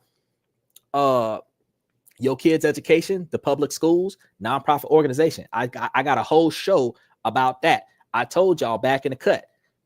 If you donate to your child's public school, your child will be treated better by the public school. The schools will have more funding since they just got rid of the Department of Education. So funding is going to be a problem for the public schools, and it's a tax deduction. So instead of giving Donald Trump a bunch of money that Elon Musk is going to count, why don't you just donate that shit to the public school? Get you a tax write-off. Now you ain't paying for shit because they're going to give you a receipt. How do you call this asset protection? Okay, so first of all, you have to have assets to protect them. Second of all, this is going to be wealth protection. This is going to be a tax exempt in the forefront. And then asset protection is where the trusts are coming in at, because the assets are owned by the trust. The trustee takes over the trust. The beneficiaries are the people that you're going to be willing this trust to, basically. So when you die, the next of kin, whoever else is on the trust as a beneficiary gets to benefit from the trust. You have a scenario when you set up the trust which bypasses probate, so you don't have to deal with probate taxes and death taxes and all that other shit. And you have a scenario where say, hey, so-and-so has to do such and such to be added on as a beneficiary of this trust. Whoever's on the trust gets X number of dollars based on the distribution that you decide. Then if somebody passes, that person, once a death certificate is turned in, is no longer issued money on the trust. That limits the quantity of money that's distributed to the remaining people on the trust. You can add however many people or limit however many people, however you structure your trust, which also you could turn in another scenario and say, hey, everybody who's on a trust must have a life insurance policy, and the trust pays for that life insurance policy, and the trust is a beneficiary of that life insurance policy. So if somebody dies, like Kobe Bryant's situation, then all that money goes to the trust, and whoever's left on the trust gets to split the money that went into the trust. It's all in how you set this shit up. That's where asset protection comes in at. But the life insurance that we just talked about yesterday, you could put all of that on there where you're either making money from stocks and bonds or you're building generational wealth. You're making in the moment money right now, or you're making money for the future for the kids and the grandkids and shit. It depends on which direction you want to go. I know that you want to retire so that you're not struggling. And then I know that you want to leave something for your kids so that they're not struggling. But if you got ancestors right now and they don't got shit, and you asking yourself, should I put a life insurance policy on them, or should I just run the stock market? Well, depending on their age and depending on how much it costs to pay for their life insurance, if it costs $1,100 a month for a life insurance policy so that when they die, you get and turn out that $500,000 in the same quantity of time that they're alive, then it doesn't make any sense as to why you putting a lot of stuff down. He said, okay, so asking to know, where do I get started? Where you get started? He said, okay, you kind of overwhelming. Hey, I got a lot of knowledge. I've been doing this for a few years now. You got to go. Where do you start? You go back to the how to set up an LLC show, how to set up a trust show, because I think those are two separate shows. And then go back to the beginning with all of the investment opportunities that I've been talking about. So you want to start at like January or like November, because if you go all the way back there, you will see like each different show, which information is relevant to where you're at. And then you'll be able to catch up to where we are today. But you set up an LLC, you sell up a trust. Yes, LLC and a trust. You set up an LLC, you set up a trust, and you can have the trust own the LLC. And then and you could do a revocable trust right now for like $250.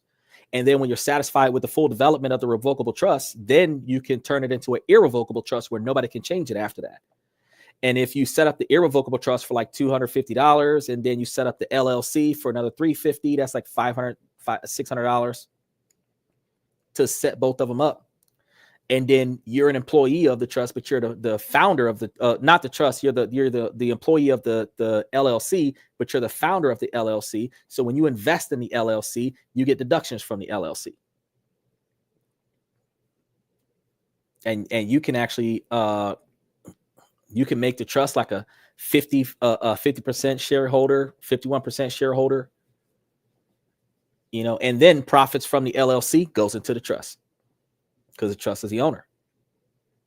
So you can start there.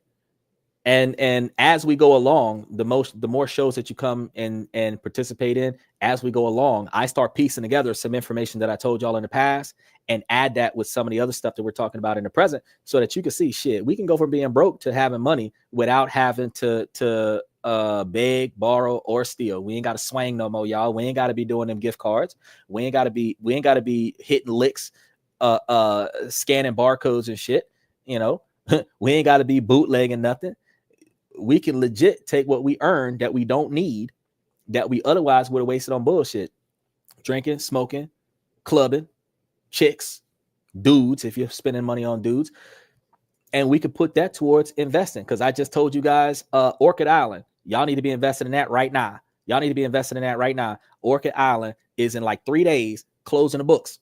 It's like $6.90 a share right now, paying 12 cents a share right now. 100 shares is going to give you like almost $25 for the month, not for the year, for the month. And then you could sell that shit in like 3 days. You feel me? You could buy it before the 28th and sell it on the 2nd. And you just made your 20 something dollars on that shit. If you buy the 100 shares or so. And if you're doing this throughout the year, you're making like $200-300 off of $1,000 worth of investments. You're making like $200-300 a month, moving money around, where you can end up with $1,600 in 12 months. And I just told you it's less than $7 a share. And I gave you guys, so you got to go back to a lot of my 2 days. I gave you guys 12 now counting 12 different stocks. And 5 or 10 of them are less than $10 a share. So when you think about the last time you went to the club, each beer you drank was a stock option you could have bought. The parking you paid for that pay by space, you could have bought a bunch of stock. Because what you pay, like $20 to park your car, would have been like 5 shares of stock you could have bought. You bought that girl like 5 or 7 drinks to dance with her and shit. You could have bought like 5 shares off of that shit. You spent $250 in the club the last weekend. You could have bought 100 shares. You feel me? And this is what people are not thinking. You got a lot of subscriptions and shit. Y'all got gym memberships that y'all don't go to, talking about something y'all gonna get y'all summer bod, and it's already fucking summertime, and y'all ain't even been to the gym since wintertime, but you paying that $25 a month, 5 shares you could have went and bought. You feel me? So there's just ways that we could change what we do and how we do it And then instead of us blaming somebody else for the fact that our life sucks because we were in a shitty situation, but it's our fault that we didn't put any effort into getting ourselves out of that shitty situation. So now we're going to blame our last girlfriend. We're going to blame our last boyfriend. We're going to blame our mom. We're going to blame our dad. We're going to blame society. We're going to blame the neighborhood that we lived in. But broke folks that get rich and get out the hood don't get out the hood because they sellouts. They get out the hood because they wanted a better lifestyle. And the only reason why some folks stay broke folks and stay in the hood is because they don't want to change that lifestyle. It's not because you don't have an alternative, because you don't have to have good credit to be a millionaire. You don't have to not be a felon to be a millionaire. You just have to know where to put your money legally, where the IRS ain't kicking in your door and stealing your golden toilet like MC Hammer. Knowledge is power. It's not just who you know, it's what you know. But when you don't know nothing, it's not about what you know, it's about who you know. But when you ain't got no connections, it's not about who you know, it's about what you know and what you can do with what you know. Because if you can make enough money to get in touch with the person that you didn't know, guess what you know now? That guy over there who's got influence. But you would not have known the guy with influence if you didn't have enough resources to make his attention focus on you. Rich people don't drive in poor neighborhoods unless you live on the strip. You understand? The only time a rich person drives into a poor neighborhood is when they're investing in that poor neighborhood. Now, if a rich person is in a poor neighborhood, investing in a poor neighborhood, and you, my friend, or a real estate investor that's flipping houses in that same poor neighborhood, guess what the hell you just found? A connection, because they're looking for places to flip houses. You know places to flip houses, and they will pay you $5,000 to $10,000 per house for all the houses you already researched that's up for sale. And you can get a contract on each one of them houses. They don't got to do the work now. They will pay you to do the work. You know, I told y'all about this too. This is on one of my other shows. The government gets grants for real estate to develop in at-risk communities. There is so many people that is doing Fortune 500 commercial real estate. But do you know, with 5 to 10% homeless population in every state around the country, you're looking at 30 to 100,000 homeless people in every state. And there is hundreds of thousands, millions of dollars of grants just sitting there. Nobody used them. Where all you got to do is just develop refugee housing in low-income neighborhoods, and the government will pay you for that. And if you're doing it under a 501c3, which is a nonprofit organization, you can take 5% out of what they give you to pay for the executive board, which you're on. So get $1 million to take 5% out of that and build 4 $250,000 houses. See what I'm saying? There's ways that you can make money. There's ways that you can do stuff. The tax liens. I told y'all about that. There's a whole show I did about tax liens. You can loan money to somebody else and have them pay you with interest so that you can keep them from losing their house.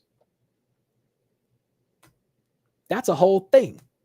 You do tax liens in a tax deed state. If they don't pay you, you foreclose on the house and take the house. It is what it is. See what I'm saying? So there is never a situation where you can't find a way to make money, but we're out here chasing the wrong person on the wrong platform with the wrong intentions. And then we're wondering why we're not successful. The handful of people that talked on the platform right now that's asking for dating advice because they barking up the wrong tree and they don't know why they're not successful. Because I can tell you right now, 5 or 7 people that hit me up, I done been on dating platforms for a long time. And for some reason this year, I done had more people reach out to me on a platform than I ever would have ever anticipated in my life. And do you know what? I talk to them when they talk to me, because if they ain't got time to talk to me, I don't give a fuck, because I'm trying to make money for me. So instead of me pursuing them at 41 years old, looking for serious interactions with individuals, where the outcome is that you get whatever it is I got to offer. So if you want whatever it is that you think I got to offer, you're going to have to come and get that. And that means you got to apply for my operation. I'm not applying for yours. I don't give a fuck about your operation, because no man goes after a woman for her money. It's what she can do for him, the sex she's going to put out, and her beauty and her positive attitude. So if you're disrespectful, I don't want you. If you're not attractive, I don't want you. If you're not helpful, I don't want you. And if she's not putting out, I don't want you. So if that's criteria right there, she ain't really got shit to bring to the table to say that this 6, 7, 8-figure man is going to get her. So now the question is, what are you bringing to the table that you get my money? I didn't have to. They hitting me up from Hong Kong right now, bro. I'm trying to find out scams. They hitting me up from Hong Kong, bro. And if they're hitting me up from Hong Kong, I'm trying to figure out. Oh yeah, you missed a lot of stuff about the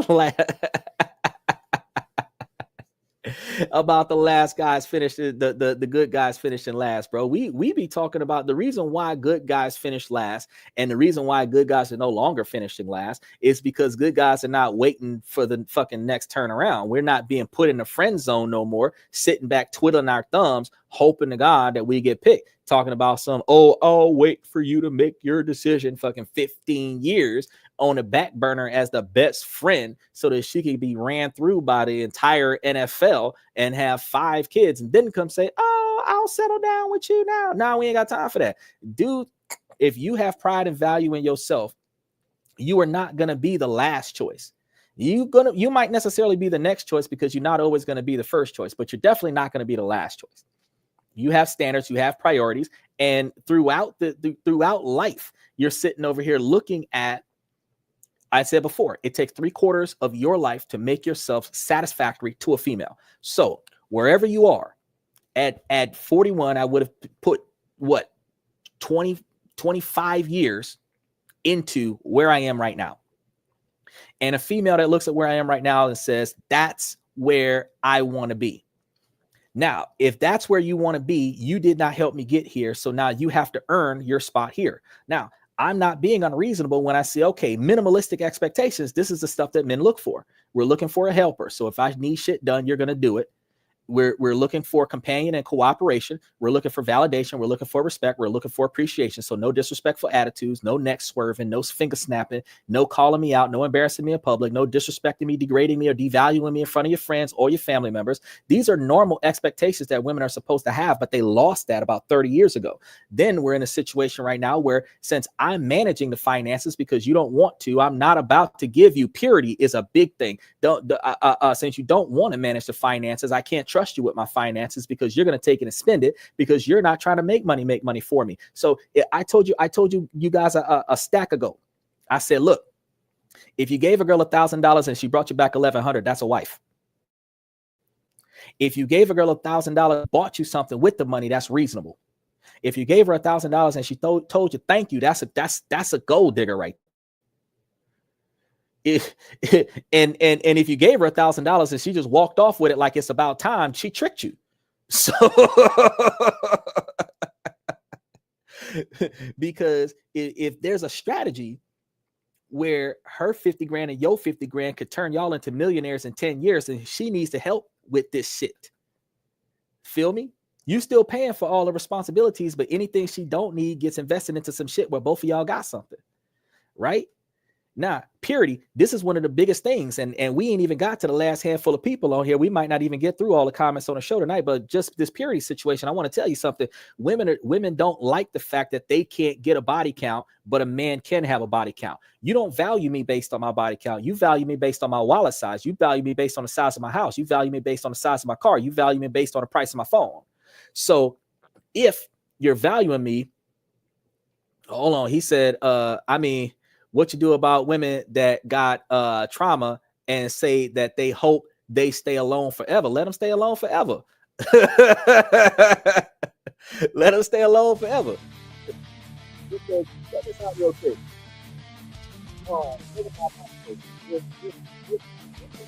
As a person, you will be trying to make me successful. If you're putting in on my take, then you're trying to make me successful. So I'm looking for the type of female that is going to come to my situation and make my situation better. We say all day long that we're looking for women. Special shout out to Jack Donovan. We're looking for women that is going to bring us peace. Well, if I got hell and damnation because I got more bills and I got money, you are not bringing me no peace, because women cost men 40% of their income to date. So you're renting this girl. 41% of your income is going to this chick.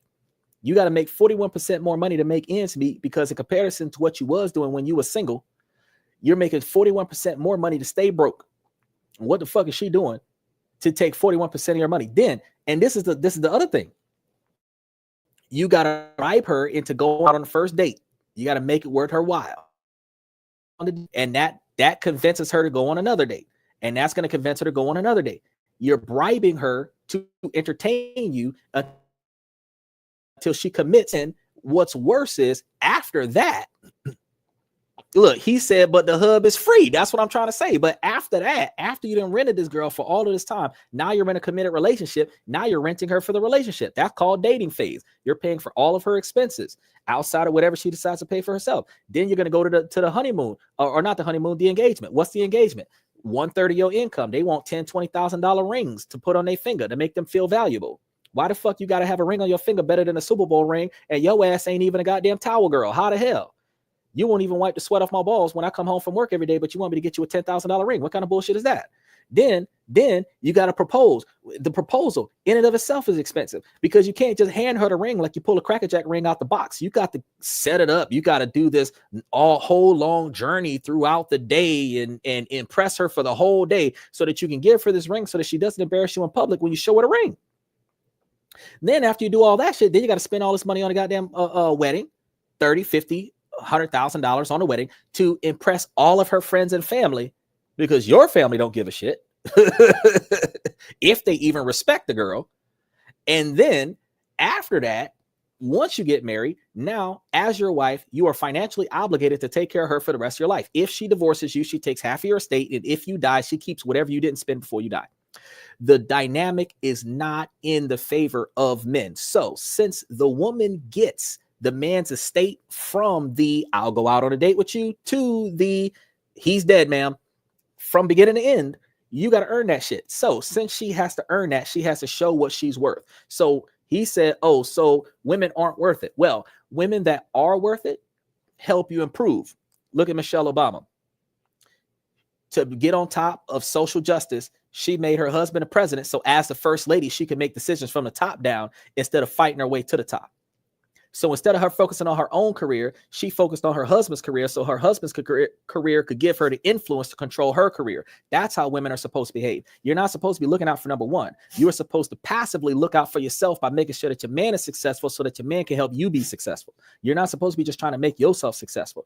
I noticed that a lot of these dating shows and on social media, you see the women ask the man, you know, those balloon popping shits where the woman, oh, well, I want to further my career. Are you going to help me further my career? Sure. Most men will fund your career, but if I lose my fucking job, are you going to pay for my entire standard of living until I find another one?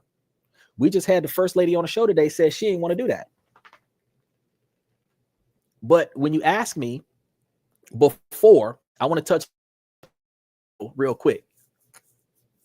You said, what do you do about women that got trauma and say they hope they stay alone forever? Bro, I'm not trying to convince you to go back out on dates.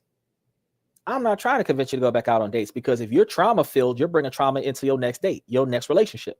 It is not in your best interest while you are still recovering from trauma to go and get into a new relationship, because your trauma reactions are going to sabotage your new relationship. It's not safe for you. It's not safe for the other person. You're not supposed to be a rebound to nothing. You find out that they just got out of a relationship a couple months ago, that ain't the one for you, because whatever the hell caused that relationship to fail, it takes two people to get into a relationship. It takes two people to fuck it up. It take a third person to have an affair, but it still take three people. The person that got cheated on did something or didn't do something that allowed the person who cheated to cheat on the extra person who helped with the cheating. It is never a situation where the person who got cheated on did nothing wrong. Maybe the first time. But if you've been cheated on 5 times, sweetheart, you can't blame that on 5 different people, because the common denominator in the 5 times you got cheated on is you. What did you do wrong 5 times that 5 different people said, fuck you, I'm out? That's what you got to ask yourself. First person accountability. So you said, yeah, but women that aren't worth it ain't interested. So back to the hub. But the thing is, that's the funny part. The men get desperate. And he said, I'd fund her motherhood career. Damn right. Barefoot and pregnant. But men who have low self-esteem will chase women that aren't worth it just so that they're not alone. that puts them in a compromising position because the woman only wants the man for his money. So now the problem is that she don't want him. He needs better than her. She don't want to do better because he ain't good enough in her eyes. And she is not valuable to his objective. He's still renting her. And as long as he's renting her, no other woman is going to step up to that situation because he's taken, right? Now, when you find a woman that's willing to break up a happy home, she'll fuck that situation up.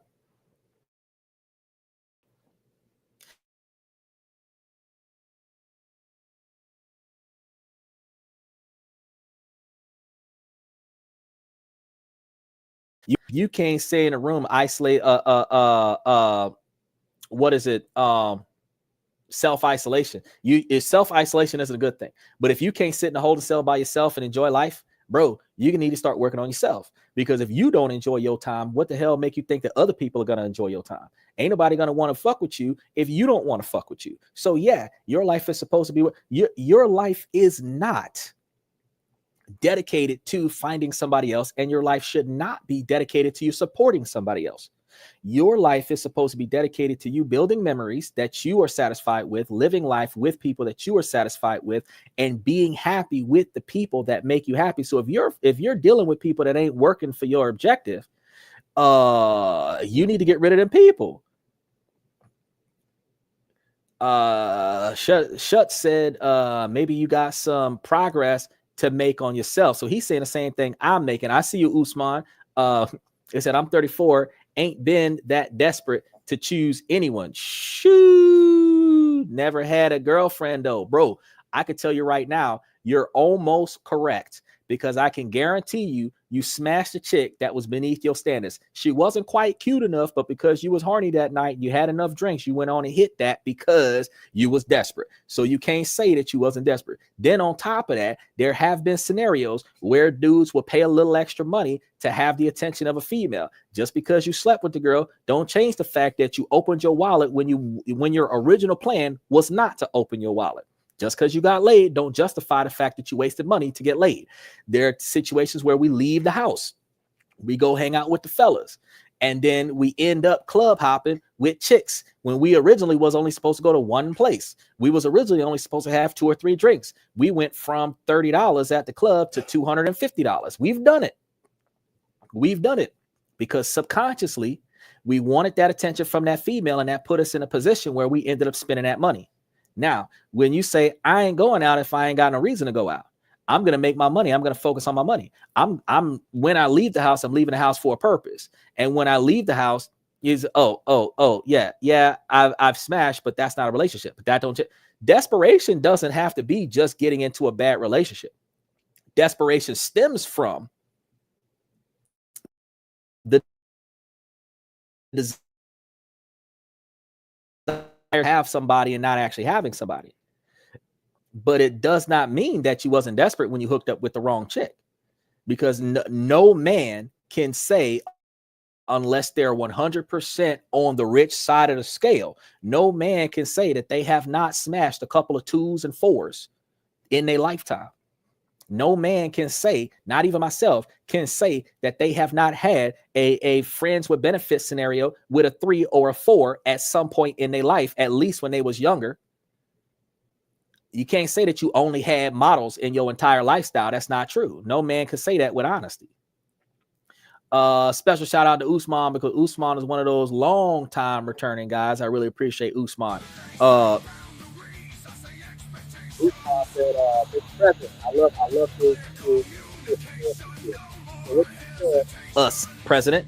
And the president says half the population is rioting and half the population is rejoicing because Xander is telling all of it today.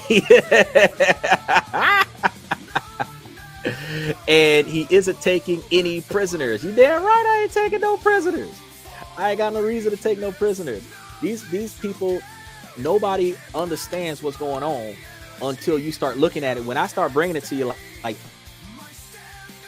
this, bro, I'm not punches on females. I'm not pulling punches on males. At the end of the day, females' objectives is to get a dude that will take care of them. A male's objective is to get a female that's going to be a partner. Now, if a man's goal is to find him a partner, a companion that's going to be with him forever, it don't matter what his body count is. What is that he's got enough resources to take care of the female. The female is on purity, which is what Shut Dado was talking about a while back. Fact is that her purity is what he's looking for reproduction. Her purity is looking for him to create a new legacy. Her purity, if she got a high body count, y'all got to understand, ladies, I'm gonna tell y'all real quick, like and subscribe. Even if you don't like what I'm about to say, you can share this with somebody who can dislike it with you. I want you to understand this, ladies. Every time a man has entered your presence, okay, he leaves something behind, okay? And I'm saying this in a filtered version, so you understand what I'm trying to tell you. Every time he enters your presence, he leaves something behind. So the higher your body count, the more men you carry with you. Okay. Now, there are situations where the DNA test says 99.99999%. But, sweetheart, you seen Murray and you seen Jerry Springer. There are some situations where it's 87% because the other 13% belong to other men. He's just the primary DNA in the child. There are situations where twins are born and one child belongs to one dude and another child belongs to another dude. Now, y'all sitting over here talking about something y'all want to have 1,000, 2,000, 5,000 body count. Y'all want to live that life like men live that life and smash all the dudes that you want to smash. Ain't no walls left, ain't no traction left, ain't no friction left in the situation. And then you want to sit here and tell me that at 38 years old, 42 years old, you can't have children no more. The man that you're trying to talk to wants to have children. You're not capable of having children, or you don't have the desire to have children, but you want to force him to give up on his dream of being a father or continuing to father children so that he can be with you. But he can't tell you what to do with your body and your design and your mentality. That makes no fucking sense. Shut Dado says at 30 something, you can still pull a 20 something. Bro, the law of rule is 50% plus 20 or 50% of your age plus 20. So a 40-year-old dude could date a 27-year-old girl and ain't nobody complaining. We've done the statistics where women at 18 years old are dating men at 68. When there are some that are dating men that are 60 years older than her, where she's 18 and he's 78, because if he's 78, she only got to fuck with him for like 8 years and then he's dead. And if he got it like that, when he dies, she's a widow at 32 and a millionaire because she inherited whatever he had left. He says her body count erases her innocence. Yeah, it does. Women keep the DNA. Women store the DNA like incubators. And that's the truth. Usman said, he said in 2020, Xander, and that is the truth. It's the truth. I'm just telling y'all how it is, guys. I'm just telling y'all how it is, because when we rethink our position and we start focusing on what's really important to us, we start focusing on what's really important to us when we're in our 30s and 40s and 50s. Guys are chasing sex from like 14 years old until like 30 something, because guys' sex drive peaks at 21, stays that way until 30, and then starts going on a decline. Men start losing testosterone, start gaining estrogen. We stop giving a fuck about sex because we done fucked enough between 18 and 30. And that's when we start saying, let's get our money together. If we would have been focusing on getting our money together when we was 15 through 25, we would have enough money where we could say that we're valuable enough by 35 to find a woman that we're looking for. But because we're starting to get our shit together in our 30s, we're in a 10-year plan, we're 45. 15-year plan, we're 50. 20-year plan, we're 55. We started at 30, we're 55, and now we got our shit together. Remember I told you 3/4 of your life before you hit that mark. Now, you're 55 years old, but you've been dealing with this shit until you were 40. Now, you got it. Women are afraid of motherhood. Women are afraid of responsibility. It ain't about motherhood, bro. It really isn't about motherhood. It's about the responsibility. The modern women have taught and told legacy after legacy to reject responsibility. They want equal reception of resources. They want to be able to get. the same thing that everybody else gets, but they don't want to have the responsibility of earning it. That's the reason why women want to use their bodies to earn a man by looking cute. That's not how you earn a man. You don't earn a man by looking cute. You earn a man by helping him be the success that you want him to be. That's how you earn a man.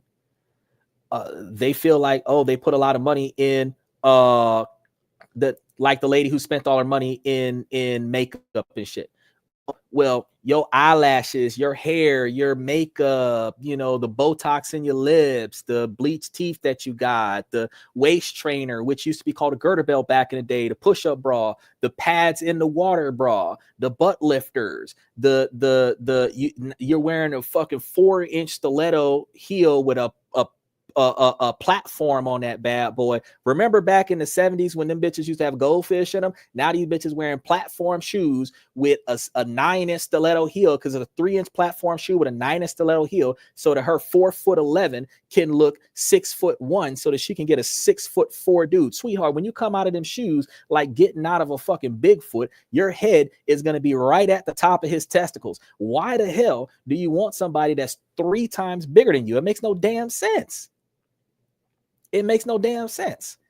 Why do you not want somebody, you want to be treated equally? Why do you want somebody that literally has to look down on you? Why don't you have somebody that will look you in the fucking eye without having to get on his knees to do it? For real.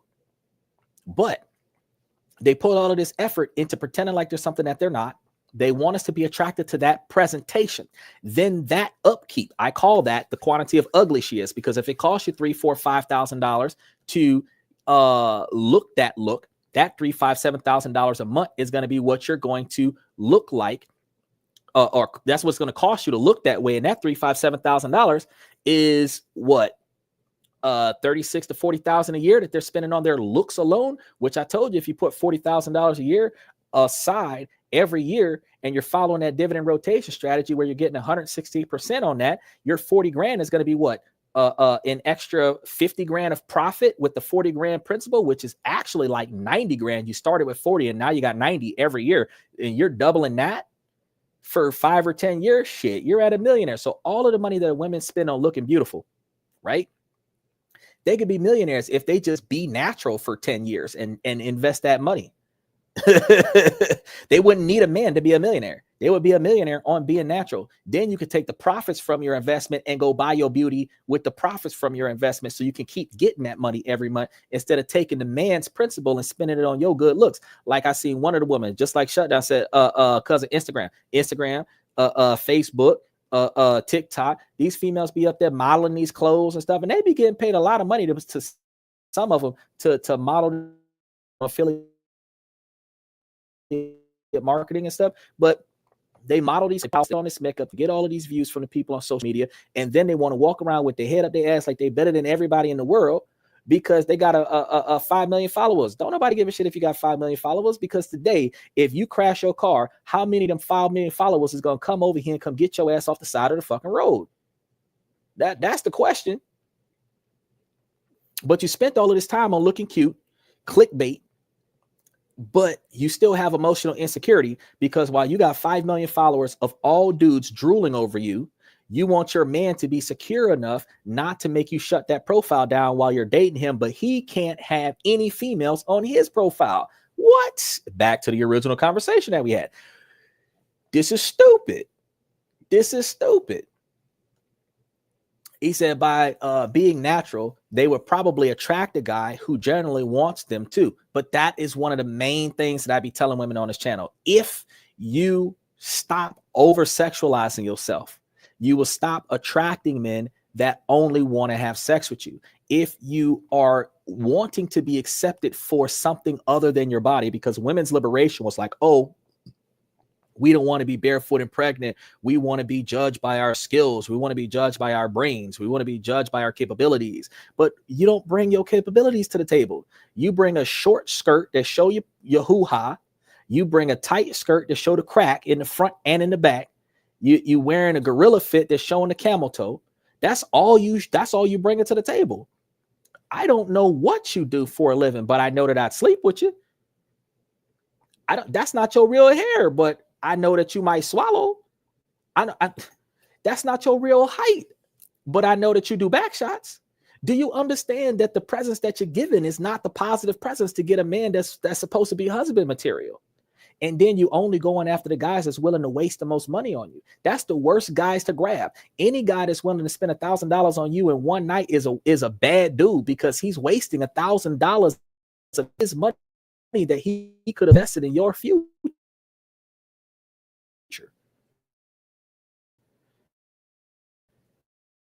The dude that's got the Bentley, they want the dude that's got the Porsche, they want the dude that's got the G-Wagon.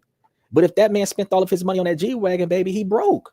What about the dude with the Honda Civic that's got the 401k, the Roth IRA, and Bitcoin stock? He owned his car, so guess what he got? Money in the bank, because he ain't got to pay notes on no G-Wagon that he probably renting at $500 a month or $500 a day. You feel me? Then when he returned the G-Wagon, he catching the bus with you. But he picked you up in a G-Wagon, so now you want to fuck with him. Because you got seen in a G-Wagon that you didn't have to pay for. Priorities. When we start readdressing our priorities, that's when we start changing our position. That's why earlier when he says, so women aren't worth it, the women that are single, they have women that are worth it, but the women that stay single are the women that stay single because they're not worth it. The women that divorced women from legitimate situations where the guy fucked up and damaged the relationship and they got a divorce because the relationship wasn't mendable. This is like 5, 10, 15-year long marriages where the woman did everything she could to make this marriage work. It's just not working. She ain't seen single since Friends was originally aired on TV. You feel me? It's been that long. That's the kind of female like, she's a keeper. She had a bad one. Widows, she stayed with him till he died. That's a keeper. She ain't going nowhere no matter what happens. But single, never married. Longest relationship, 3 years. Divorced in 2 years.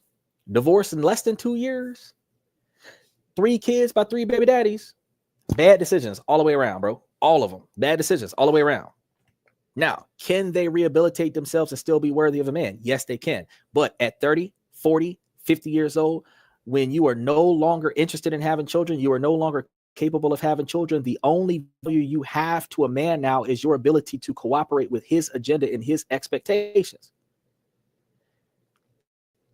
And if you're not willing to cooperate, that is the last thing you can bring to the table. That fucking look, he said 37, bro, it's 27, but 37, when you hit 37, boo-boo, that's it. Really and truly, 37 is like the line in the sand, because at 37, if I meet you at 37 and get you pregnant at 39, that's it. Because no woman is going to say, oh, I'm going to get pregnant inside of 6 months of dating this dude. They're going to give you 2 years before they had that kid, if they can help it. So at 37, they might get pregnant by 39. At 38, 39, they're guaranteedly not getting pregnant by you before they're 40. And 40 is menopause. There are some women who can get pregnant after 40. But 40 is menopause. There is no periods that month. There's no ovulations that year. Okay. And now you're dealing with complications after 40. And that's the other thing that women don't understand. Oh, yeah, I can still give birth after 40. You probably can, sweetheart, but I don't want you to die so that I can have a child. I want you and the child to survive. And that's more likely going to happen if you're 25, 27. If you're 45 or 52, I might have to choose, and I don't want to be in a situation to choose you and then you hate me for getting rid of the child when you carried it to term. And I don't want to lose you and keep the child where I might resent the child because the child's birth caused you to pass over. And I don't want to be in that situation. And most men don't want to be in that situation. And that's going to be another reason why men are going after younger women. So besides the fact that she's not willing to be a partner, and besides the fact that I don't want to sacrifice my wife for my child, the woman not wanting to be a partner, that's the reason why we like, nah, fuck that shit. There's no benefit in this.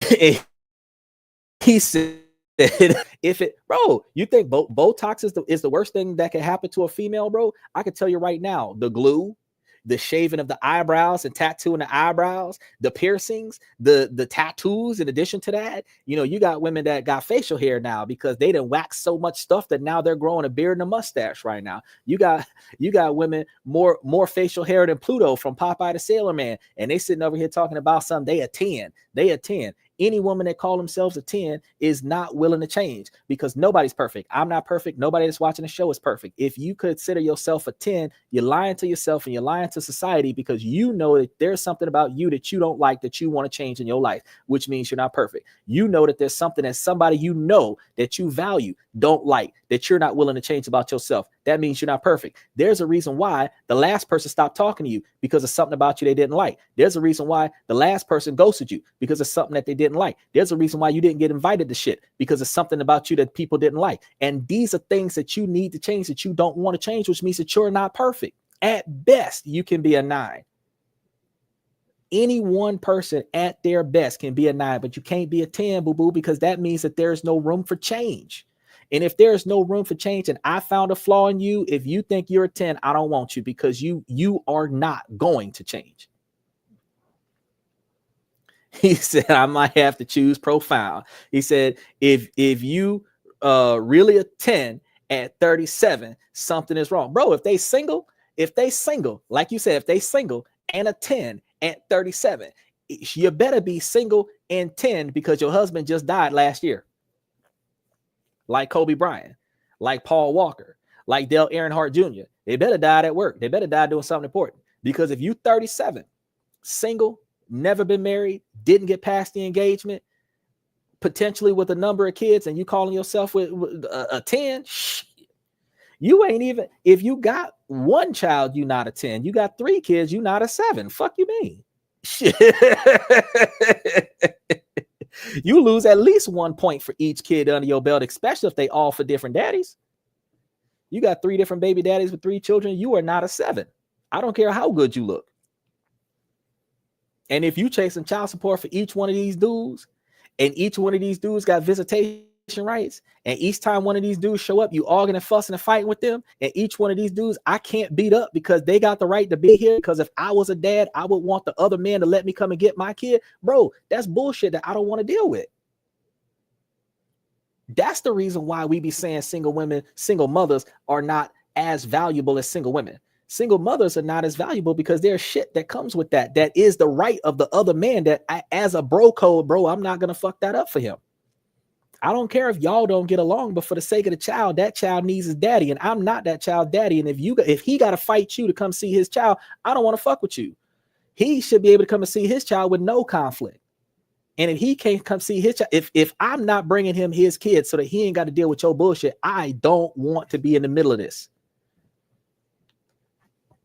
Plus, you swear like a sailor, tatted up. Oh, I done already said, hands down, I don't care how attractive she is. If she self-identifies as a bad bitch, I don't want that bitch. Straight up. You got, I done seen tattoos, like you got more tattoos on you than Randy Orton up in this bit. You sitting over here like, you know, and they going to the gym and all they doing is working on their thighs and their butt cheeks. That's it. You can't lift nothing. You can't lift a box. You can't pick up the other half of the couch. I got to pay movers to help us move because you too weak to lift nothing, but I'm paying for your gym membership and mine. Fuck out of here, bro. Fuck out of here. If you don't know how to get outside and get on that push lawnmower and cut the goddamn grass, what the hell am I paying for that gym membership for? You feel me? But they're going to say, oh no, that's a man's job. That's a man's job. But hold on. As soon as you start saying certain things like taking out the trash, cutting grass, fixing the roof, cleaning the gutters, all this other stuff is man's job, then what the hell is the woman's job? Well, soon as you identify mutual tasks in the household or the family, that is specifically the job of that. What is the woman's job? And most women are going to say the same shit that they call oppressive: cooking, cleaning, looking after the kids, giving birth, sleeping with the dude, running his bath water, washing his clothes, rubbing his back, rubbing his feet, all the stuff that women don't want to do. Soon as you start talking about gender roles and what's a man's job versus what's a woman's job, when we start talking about that, they don't want to admit, okay, now if I got responsibilities and I'm doing my part, I'm cutting the grass or paying for landscapers, I'm paying for your car, my car, paying for the insurance, paying for the phone bill, paying for the house, paying for the mortgage, I'm doing everything I'm supposed to do. What are you doing? That's when you really got to start asking yourself, what is she really bringing to the table besides a pretty face and spreading them cheeks? So he said at the gym in a bra and booty shorts, bro. They at the gym in a bra and booty shorts with a male personal trainer enticing other dudes talking about something. He's just my fitness instructor. Now, how many rich men, I'm gonna ask you this before we wrap this up, how many rich men have had a woman sleep with the swim coach, pool boy, tennis instructor, yoga instructor, karate instructor? What happened with Tom Breeze? Didn't his wife cheat on him like 10 times with the karate instructor? You could be a multi-millionaire, bro. If your girl is putting on sexy outfits to go spend time with another guy, I don't give a fuck if you're paying him or not, bro. Mr. Isley with R. Kelly, bro, in the desert, bro. That's gonna happen, bro. We are not sitting over here talking about it's okay, but she loved me. Diddy, the quarterback football guy. Exactly. Anybody willing to be at that Diddy party is willing to deal with them kind of females. I got a female talking to me about he's my friend. Well, I'm not your friend. I'm a whack mind when it comes down to this. I'm trying to be financially successful. I'm trying to find a female that is going to aid me in my financial success, not because she's going to contribute to it with her own income, but she's not going to waste my fucking money. Whatever I share with her because I feel like she deserves it based on the shit that she's doing for me. And I'm not dealing with a female that is going to take more from me than what she provides to me. And she's providing non-monetary, non-tangible effort into my situation in exchange for the monetary compensation that she's going to be getting from my position, which means that she works for me. Believe it or not, that is the dynamic of a relationship, whether women want to agree to that or not. As long as you are not paying for your man's standard of living, where he worked for you as a stay-at-home husband, you work for him as a stay-at-home wife. That's the dynamic. When you live under your husband's income, you are his dependent. And the same way adults don't let children tell adults what to do when the adults are paying for the child's standard of living, no man should have a woman telling him what to do when he's working and paying for everything. The same way no Fortune 500 woman is going to let a man tell her what to do with her money when she built this empire. I'm coming from neutral perspectives now. We're not sitting over here talking shit. We didn't get through all of the comments today. I'm going to have to take some of these comments and add them to next week's show so that we have them for next Sunday. But we're looking at, no, this is not normal, but it has become standardized. Birthright.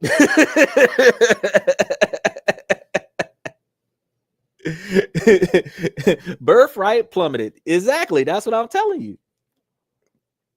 They not even having babies no more. These hoes were mad because Donald Trump said you can't get abortions no more. Now they ain't trying to fuck nobody, talking about I ain't trying to have no baby. Let me tell you something. I had a solution for that shit. I got a solution for that shit. And the women don't want to hear it, but this is where it's at. First off, I told y'all about the trust, right? I told y'all about putting enough money into the trust. Trust pay for your life insurance policy, right? Would a trust pay for your ex's life insurance policy, right? Next thing, guess what else that trust could pay if you put enough money into the fucking trust? Scoop out a few of them eggs, freeze them bitches like they're doing in Hong Kong. Nah, you could be 48 years. You could get a hysterectomy now. It ain't going to matter no more because if you took 20 or 30 eggs out and put them up on a shelf, when you 45 years old, you can get you a surrogate that's 22 and take his sperm and your DNA and put it into that surrogate, let that surrogate give birth. Now, you don't have to. The man still got the child that he want, and he got it with the woman that he want, but you got your shit together before y'all gave birth to the child, and now y'all got a child. He don't got to choose between the wife and the mother, because if the surrogate died, it don't matter because you got the wife and you got the child. Now y'all don't got to give birth no more. Y'all can in vitro the shit. Y'all can just put enough money aside to pay another bitch to give birth to the baby that's got your eggs and shit. And now you got the best of both worlds. You can be a hoe until you're 40 and a mama at 45 because you paid a 21-year-old to give birth to your child. But cheaper than that is you could just let your dude have a girlfriend that's 21 and you're 45. She could get pregnant, give birth, and he still got you, and you ain't got to do that part. That's called a stunt devil. How demonic you gotta be to complain you can't kill your baby. Savage. But think about that though. That's the stunt devil shit right there. So instead of like the women in Dubai, they know what it's about. Instead of them bitching about the fact that he got multiple women, because one man only got 24 hours in a day, right? You don't want to deal with him all day. You don't want to deal with him 30 days out the month. You making excuses 20 days out the month, but a man got to catch his 21 days out the month to have healthy ejaculations. So here's the thing, ladies, if you're not willing to work 30 days out of the month to keep your man satisfied, why the hell are you not tagging 3 other women in so that you can only spend time with him 7 days out of the month and still get paid for the whole month? Would you prefer to go to work 1 week out of the month and get paid for the whole month every month? Or would you prefer to go to work 30 days out of the month doing shit that you don't want to do all month? Soon as your stomach hurt, tag in Tuesday. Soon as your back hurt, tag in Wednesday. If your knees hurt, tag in Thursday. Come on now, figure this shit out. Because again, it's 1-to-1 man to woman from birth till about 2025. Then it starts becoming 2-to-1 between 35 and 40 and 3-to-1 when you start getting older than that. As y'all ladies start getting closer to 35, y'all might have to find y'all a female to say, hey, let's go in on this guy right here. The same way you get a co-signer for a car, get your co-signer for a dude. Hey, let's both go in on this dude, right? We come in package deals now, because if you don't feel like being bothered with him, she will. As long as the man is satisfied, he ain't going nowhere. And as long as you know who he's sleeping with, you good. How about paying her more than you pay yourself so she pays you if she leaves? Bro, if that's part of the agreement, if that's part of the divorce payment, first of all, I wouldn't pay her more than what I pay myself. She already getting 41% because she here. She better be lucky that she ain't paying me to be here. Because if you go, because this is what I'm gonna tell y'all before we wrap this up. If you go to the Philippines, a woman in the Philippines will pay into the relationship to convince you to keep her. And then you keep her. And the woman in the Philippines costs you $500 a month. An American woman, you paying $200 to $300 a night, 3 nights a week, 4 weeks out of the month for 6 months. Before you sitting over here talk. Oh, hold on. You want to talk about dowries in Philippines? $2,000. That's it. That's it, bro. $2,000. That's cheaper than the taxes on a fucking engagement ring for an American woman. Okay. You can get that from Vietnam. You can get that from Japan. You can get that from Indonesia. You can get that from China, Hong Kong. Look now. And then if you go out there and do it in Japan, guess what? Japan pay for your child support. You ain't even got to pay for the kid. Japan pay more than half the cost of the child until the child is 18. So think about how it costs $800 a month for the entire standard of living for a middle-class lifestyle in Japan. And Japan is paying for your kids. And then think about how, since Japan is paying for your kids, you can have you and your wife $1,600 a month and 3 kids, $1,600 a month, middle-class lifestyle. Think about that now. Family of 5, $1,600 a month because the government is covering the kids. If you want to live a little bit of a lavish lifestyle, $2,500 a month, family of 5 in Japan. Now, let me ask you a question. Why the hell are we paying $6,000 a month for the rent in America, plus the standard of living, and then we got to rent this girl for $500 a week, or if we're saving money, $750 a month for her to consider? It don't make no sense. But in order for you to get to Japan, you're going to have to get your $300 to $500 aside so that you can get your passport. And then you got to pay $1,500 to $2,000 for a plane ticket so that you can get out there. Then you're paying for your standard living in America and your standard living in Japan, which means you're technically paying like $5,000 a month because you're paying for your American status and your Japanese status because you're coming back. But when you're coming back with a guaranteed partner, because the women in Asia will give you 15 to 20 years of their life before they give up on you. Women in America will give you 3 to 5 dates before they give up on you. Yeah, that's right. You got to explore your possibilities. Now, look, y'all, I want to keep this going, but I got another contract that I got to deal with, and I'm a couple minutes late. So I'm going to wrap things up today. I'm going to carry over anything I didn't finish tonight with next Sunday night show for our members only, questions and comments for the fans. Y'all make sure that y'all like and subscribe. I'm going to say, ladies, as long as the situation don't make sense, I'm going to keep asking y'all to make it make sense. So, ladies, please make it make sense. Fellas, we're about 75% podcast. This is a male-driven podcast from the male perspective.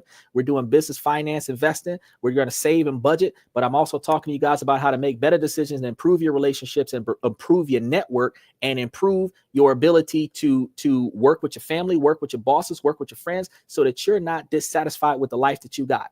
So make sure that y'all stay tuned because we live 7 nights a week and we don't let the sun rise without going live.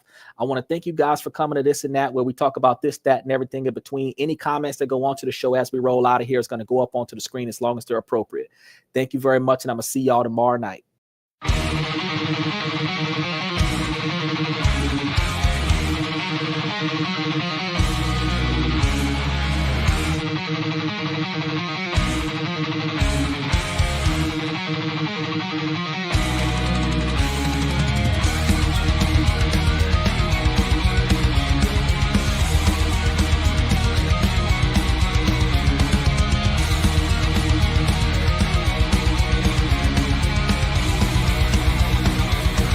Higher ground.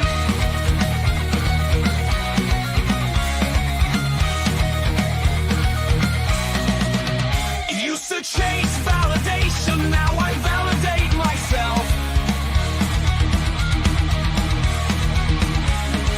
Building inner strength, putting doubt upon the shelf. No more unnecessary drama, no more wasted time. Climbing higher, constantly making my own climb. Standing on higher ground where excellence is found. My potential knows no bounds, raising the bar, breaking ground.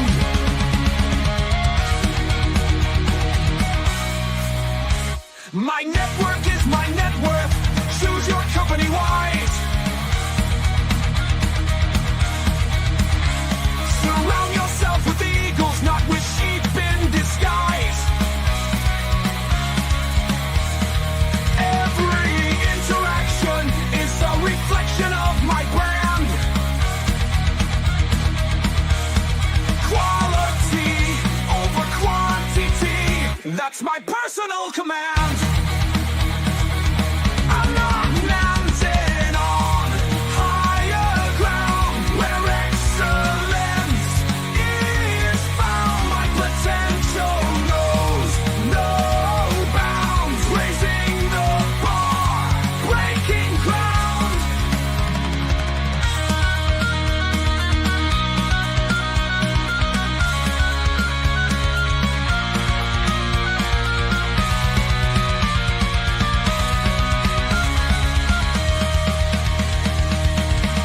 I'm not just living, I'm manifesting my vision, cutting through limitations with surgical precision.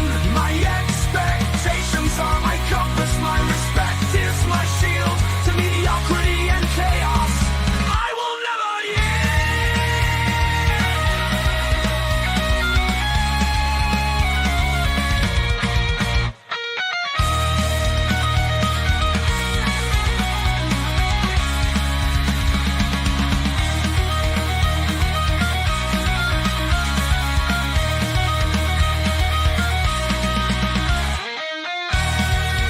I'm not just living, I'm manifesting my vision, cutting through limitations with surgical precision. My expectations are my compass, my respect is my shield to mediocrity and chaos.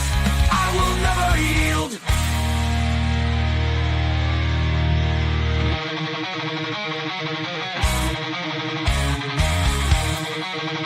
Bye.